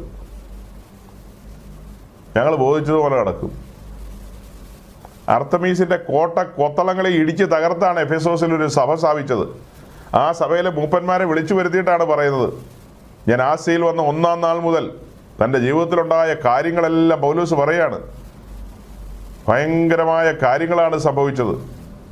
എന്ത് കഷ്ടങ്ങളും പീഡനങ്ങളും സഹിച്ചാണ് ആശയിലെമ്പാടും കർത്താവിൻ്റെ സഭകൾ സ്ഥാപിച്ചത്. അവിടെയെല്ലാം ക്രൂശിക്കപ്പെട്ടവനായ ക്രിസ്തുവിനെയല്ലേ പ്രസംഗിച്ചത്? പാപത്തെയല്ലേ കണ്ണിന്റെ മുമ്പിൽ തുറന്നു വെച്ച് കൊടുത്തത്? ഭയാനകമായ ന്യായവിധിയുടെ വാളല്ലേ തലയ്ക്ക് മീതെ തൂങ്ങിക്കിടന്ന് അതല്ലേ കാണിച്ചു കൊടുത്തത്? ഇത്ര വലിയ മരണത്തിൽ നിന്നല്ലേ രക്ഷിച്ചെടുത്തത്? മുമ്പേ നാം നിഷ്ഠൂരന്മാരും ക്രൂരന്മാരും ബുദ്ധികെട്ടവരും അനുസരണമില്ലാത്തവരും ഭോഗങ്ങളാൽ നടന്നവരും എന്ന് വേണ്ട, അങ്ങനെയൊക്കെയല്ലേ നമ്മളെ കുറിച്ച് പറയുന്നത്. അപ്പൊ എഫേസ്യ സഭയെ ഓർമ്മിപ്പിക്കുകയാണ്, അതിക്രമങ്ങളാലും പാവങ്ങളാലും മരിച്ചു കിടന്നവരായിരുന്നല്ലോ, അതിൽ നിന്നല്ലേ ഒരു ഉദ്ധാരണം ലഭിച്ചത് അല്ലേ? ഇത്ര വലിയ മരണത്തിൽ നിന്ന് രക്ഷപ്പെട്ടവരല്ലേ എഫേസ്യർ. അവർക്ക് താൻ ആസിയിൽ വന്ന 1-ാം നാൾ മുതൽ ബുദ്ധി പറഞ്ഞു കൊടുക്കുകയാണ്. പട്ടണം തോറും വീട് തോറും താൻ ബുദ്ധി പറഞ്ഞു കൊടുത്തുകൊണ്ടിരിക്കുകയാണ്. അങ്ങനെ ചെയ്തുകൊണ്ടിരിക്കുകയാണ്. ഇതല്ലേ സഹോദരങ്ങളെ പുതിയ നിയമ ശുശ്രൂഷ എന്ന് പറയുന്നത്? ഈ ശുശ്രൂഷ ഇന്ന് എത്ര പേര് ചെയ്യുന്നുണ്ട്? ഈ ശുശ്രൂഷയ്ക്ക് വിധേയപ്പെടുന്ന എത്ര വിശ്വാസികളുണ്ട്? പലപ്പോഴും പല പ്രസംഗങ്ങളൊക്കെ വരുമ്പോൾ പലരും നെറ്റി ചുളിക്കാറുണ്ട്. നെറ്റിയൊന്നും ചുളിച്ചിട്ട് കാര്യമില്ല. എന്തിനാ ചുളിക്കുന്നത്? ഈ മാർഗത്തിലേക്ക് വരുമ്പോൾ ഇതാണ് ഈ മാർഗത്തിന്റെ പ്രത്യേകത. അല്ലെങ്കിൽ വരരുത്. നമുക്ക് ബോധിച്ചതുപോലെ നടക്കാം. പള്ളിയിലച്ചന്മാരൊന്നും നമ്മളോട് ചോദിക്കാൻ വരില്ല. നിങ്ങൾ കടമുള്ള ദിവസങ്ങളൊക്കെ പള്ളി ചെന്നാൽ മതി. പള്ളിക്ക് കൊടുക്കേണ്ട പതാരമൊക്കെ കൊടുത്ത് അത്യാവശ്യം വല്ല കാലത്തൊക്കെ അതിൽ പോവുക. അല്ലാതെ നിങ്ങൾക്ക് ബുദ്ധി പറഞ്ഞു തരാനും നിങ്ങൾ കല്യാണം കഴിക്കുമ്പോൾ ഇന്ന ഡ്രസ്സ് ഇട്ടുകൊണ്ട് വരണം, അങ്ങനെ വന്നെ ഇങ്ങനെ വന്നെന്നൊന്നും പറയാൻ പള്ളിയിലച്ചന്മാർക്ക് വേറെ വഴിയില്ലേ? അങ്ങനെ ആരും പറയാറില്ല. അതൊക്കെ പറയാനായിട്ട് ദൈവം വെച്ചത് പെന്തക്കോസ്തിലെ ശുശ്രൂഷകരെയാണ്. വേറെ ഏതെങ്കിലും ശുശ്രൂഷകർ പറയുന്നുണ്ടെങ്കിൽ ഗുഡ്, പറഞ്ഞോ. ഞാൻ പറഞ്ഞത് ഇതിനകത്ത് ദൈവദാസന്മാര് കൃത്യമായും പറയണം, ബുദ്ധിപദേശങ്ങൾ കൊടുക്കണം. അതരുതെന്ന് പറഞ്ഞാൽ അതരുത്, അത് വേണ്ടെന്ന് പറഞ്ഞാൽ പിന്നെ വേണ്ടെന്നേ. അല്ല അങ്ങനെ ആയാലോ ഇങ്ങനെ ആയാലോ എന്ന്. ഈ കഴിഞ്ഞ ദിവസം ഞാനൊരു ഫേസ്ബുക്ക് പോസ്റ്റ് കണ്ടു. ഒരു പ്രധാനപ്പെട്ട സംഘടനയുടെ സെൻട്രൽ പാസ്റ്ററാണ്, ഞങ്ങളുടെ ദേശക്കാരനാണ്. പുള്ളിയുടെ പേരിൻ്റെ പുറകെ തന്നെ ഞങ്ങളുടെ ദേശത്തിൻ്റെ ഒരു പേരൊക്കെയുണ്ട്. പുള്ളിക്കാരൻ്റെ മകൻ്റെ കല്യാണമായിരുന്നു കഴിഞ്ഞ 2 ആഴ്ച മുമ്പ്. അപ്പോൾ അതിൻ്റെ എൻഗേജ്മെൻറ്റിനെ കുറിച്ചുള്ള ഒരു ഡീറ്റെയിൽസ് ബ്രോഷറൊക്കെ അതിനകത്തുണ്ട്. എൻഗേജ്മെൻറ്റിൻ്റെ ബ്രോഷർ, അങ്ങനെയല്ലേ? അതെ, എൻഗേജ്മെൻറ്റുമായി ബന്ധപ്പെട്ട അതിൻ്റെ ഡീറ്റെയിൽസൊക്കെ ആ പോസ്റ്റിലുണ്ട്. അത് കഴിഞ്ഞിട്ട് പിന്നെ അടുത്തത് കാണിക്കുന്നത് എൻഗേജ്മെൻറ്റിൻ്റെ ഡേറ്റും കാര്യങ്ങളൊക്കെ പറഞ്ഞു കഴിഞ്ഞിട്ട് പിന്നെ താഴെ കാണുന്നത് സേവ് ദ ഡേറ്റ് ഇന്ന ദിവസമാണെന്ന്. സേവ് ദ ഡേറ്റ് ഇന്ന ദിവസമാണെന്ന്. അതെന്നാ ഡേറ്റാ? അപ്പോൾ അതെന്ത് ഡേറ്റ് എന്നാണ് എനിക്ക് ചോദിക്കാനുള്ളത്. സേവ് ദ ഡേറ്റ് എന്ന് പറയുന്നത് അതെന്ത് ഡേറ്റാ? നമുക്ക് എൻഗേജ്മെന്റ് എന്താണെന്ന് അറിയാം. ക്രിസ്തുവും തന്റെ സഭയും തമ്മിലുള്ള വിവാഹ നിശ്ചയമാണ് എൻഗേജ്മെന്റ്.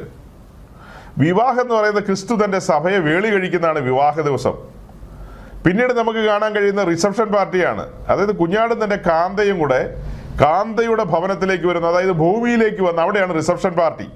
3 കാര്യമാണ്: engagement, then marriage, reception party. 3 കാര്യമേ ബൈബിളിലുള്ളൂ. പക്ഷേ ഈ സെൻട്രൽ പാസ്റ്റ് പറയാണ് എൻ്റെ മോൻ്റെ സേവ് ദ ഡേറ്റ് ഇന്ന ദിവസമാണ്. അതെന്നാ മോനാ, അതെന്നാ അപ്പനാ, അതെന്നാ ഇടപാടാ, എനിക്ക് പൊടി കിട്ടുന്നില്ല. അതിൻ്റെ ബിബ്ലിക്കൽ സ്റ്റാൻഡ് എന്താണ്, അതിൻ്റെ സ്പിരിച്വൽ മീനിങ് എന്താണ്, അതിൻ്റെ നിഴലും പൊരുളും എന്താണ്, അങ്ങനെ വല്ലതും ഉണ്ടോ? ഒരു പിടിയും കിട്ടുന്നില്ല. നോക്കണം, വേലി തന്നെ വിളവ് തിന്നുക, ഉപദേശിമാർ തന്നെ കോമാളിത്തരത്തിലേക്ക് ആളുകളെ നയിക്കുക. ഉപദേശി തന്നെ മോൻ്റെ വിവാഹത്തോടുള്ള ബന്ധത്തിൽ പറയാണ് ഇന്നതുപോലെയാണെന്ന്. എന്താ സൗകര്യങ്ങളെ ഈ സേവ് ദ ഡേറ്റ് എന്ന് പറയുന്നത്? ആണും പെണ്ണും കൂടെ മൂന്നാറിലേക്ക് കറങ്ങാൻ പോകുന്ന നമ്മുടെ തത്വം അനുസരിച്ച് വചനപ്രകാരം കല്യാണം കഴിയുന്നതിന് മുമ്പ് ഈ ചെറുക്കൻ്റെ കൂട്ടത്തിൽ ഈ പെണ്ണിനെ പറഞ്ഞു വിടാൻ പറ്റുമോ നമുക്ക്? അങ്ങനെ ഒരു ഇടപാടുണ്ടോ നമുക്ക്? നമ്മുടെ സംസ്കാരത്തിലില്ല. അത് പോട്ടെ, സംസ്കാരത്തിനല്ല പ്രാധാന്യം. വചനം അത് അനുവദിക്കുന്നുണ്ടോ? വചനം അത് അനുവദിക്കുന്നുണ്ടോ? ഓർക്കാപ്പുറത്ത് മണവാളൻ വന്ന് മണവാട്ടിയെ കൊണ്ടുപോകുമെന്നുള്ളതല്ലേ നമ്മുടെ പഠനം. പക്ഷെ നമ്മുടെ കല്യാണത്തിനൊരു ഡേറ്റ് വെച്ചിട്ടുണ്ടെന്ന് മാത്രം. ആ ഡേറ്റിലാണ് മണവാളൻ വന്ന് മണവാട്ടിയെ കൂട്ടിക്കൊണ്ട് പോകുന്നത്. അതിന് പകരം മണവാളൻ ഇടയ്ക്കിടയ്ക്ക് വന്ന് കൂട്ടിക്കൊണ്ട് പോവുകയാണെങ്കിൽ അപ്പോൾ ക്രിസ്തു ഇടയ്ക്കിടയ്ക്ക് വന്ന് സഭയെ കൊണ്ടുപോകുന്നുള്ളൊരു ടീച്ചിങ് നമ്മൾ കൊടുക്കേണ്ടി വരില്ലേ? നമ്മൾ പറയുന്ന ഈ മണവാള ചെറുക്കൻ അവൻ ഇടയ്ക്കിടയ്ക്ക് വന്ന് ഈ പെണ്ണിനെ വിളിച്ചുകൊണ്ട് മൂന്നാറിനും അല്ലെങ്കിൽ കോവളത്തേക്കൊക്കെ കൊണ്ടുപോവുകയാണെങ്കിൽ, അല്ലെങ്കിൽ മയാമി ബീച്ചിലേക്ക് കൊണ്ടുപോവുകയാണെങ്കിൽ അതിന് നമ്മൾ എന്തായാലും ബിബ്ലിക്കലായിട്ടൊരു മറുപടി പറയുക. എന്തെങ്കിലും മറുപടി പറയാൻ പറ്റുമോ? എൻ്റെ കയ്യിലൊരു മറുപടിയില്ല. വലിയ പാടാ ഇതിനൊക്കെ മറുപടി പറയാം. തോൽവി എന്നല്ലാതെ വേറൊന്നും പറയാനില്ല. കണ്ണടഞ്ഞു പോയ ബെന്തിക്കോസുകാർ, മോഹങ്ങൾ ജനിക്കുമാറ് ജഡത്തിനായി ചിന്തിക്കരുത്. വാണിങ്ങിയ സഹോദരങ്ങളെ, എന്തൊരു വാക്യമാണെന്നറിയാവോ? അതിൻ്റെ ആത്മീയ അർത്ഥം നോക്കിയേ. എന്തൊരു ഘനഗംഭീരമായ വാക്യമാണത്. അതിൻ്റെ അർത്ഥതലങ്ങൾ നോക്കിയേ. നാം ക്രിസ്തുവിനെ ധരിച്ചിരിക്കുകയാണ്. ഇനി നമ്മെ കാണുന്നവർ നമ്മയല്ല കാണുന്ന, ക്രിസ്തുവിനെയാണ് കാണുന്നത്. നമ്മുടെ നഗ്നതയെ മറച്ചിരിക്കുകയാണ്. ദൈവ കുഞ്ഞാടിനെ അറുത്ത് ആ തുകൽ കൊണ്ടാണ് നമ്മുടെ നഗ്നതയെ മറച്ചത്. തോട്ടത്തിൽ സംഭവിച്ച അതേ കാര്യമല്ലേ അത്? അങ്ങനെ നഗ്നത മറയ്ക്കപ്പെട്ട് കിട്ടിയ നാം താൽക്കാലിക സുഖങ്ങൾക്ക് വേണ്ടി, ജഡോല്ലാസങ്ങൾക്ക് വേണ്ടി ഇറങ്ങി തിരിച്ചു കഴിഞ്ഞാൽ നഗ്നരായി പോകുമെന്നുള്ള മുന്നറിയിപ്പ് തന്നുകൊണ്ട് ഞാൻ വാക്കുകളെ അവസാനിപ്പിക്കുകയാണ്. യേശുക്രിസ്തു എന്ന ഏക മധ്യസ്ഥൻ, ദൈവത്തിന് മനുഷ്യർക്കും ഇടയിൽ ഒരേ ഒരു മധ്യസ്ഥൻ. ആ മധ്യസ്ഥൻ നമുക്ക് വേണ്ടി മറുവിലയായി തീർന്നു. തൻ്റെ രക്തം ഊറ്റിക്കൊണ്ടാണ് നമ്മെ പിതാവായ ദൈവത്തോട് അടുപ്പിച്ചത്. പരിശുദ്ധനായ ദൈവത്തോട് നമ്മെ അങ്ങനെയാണ് അടുപ്പിച്ചത്.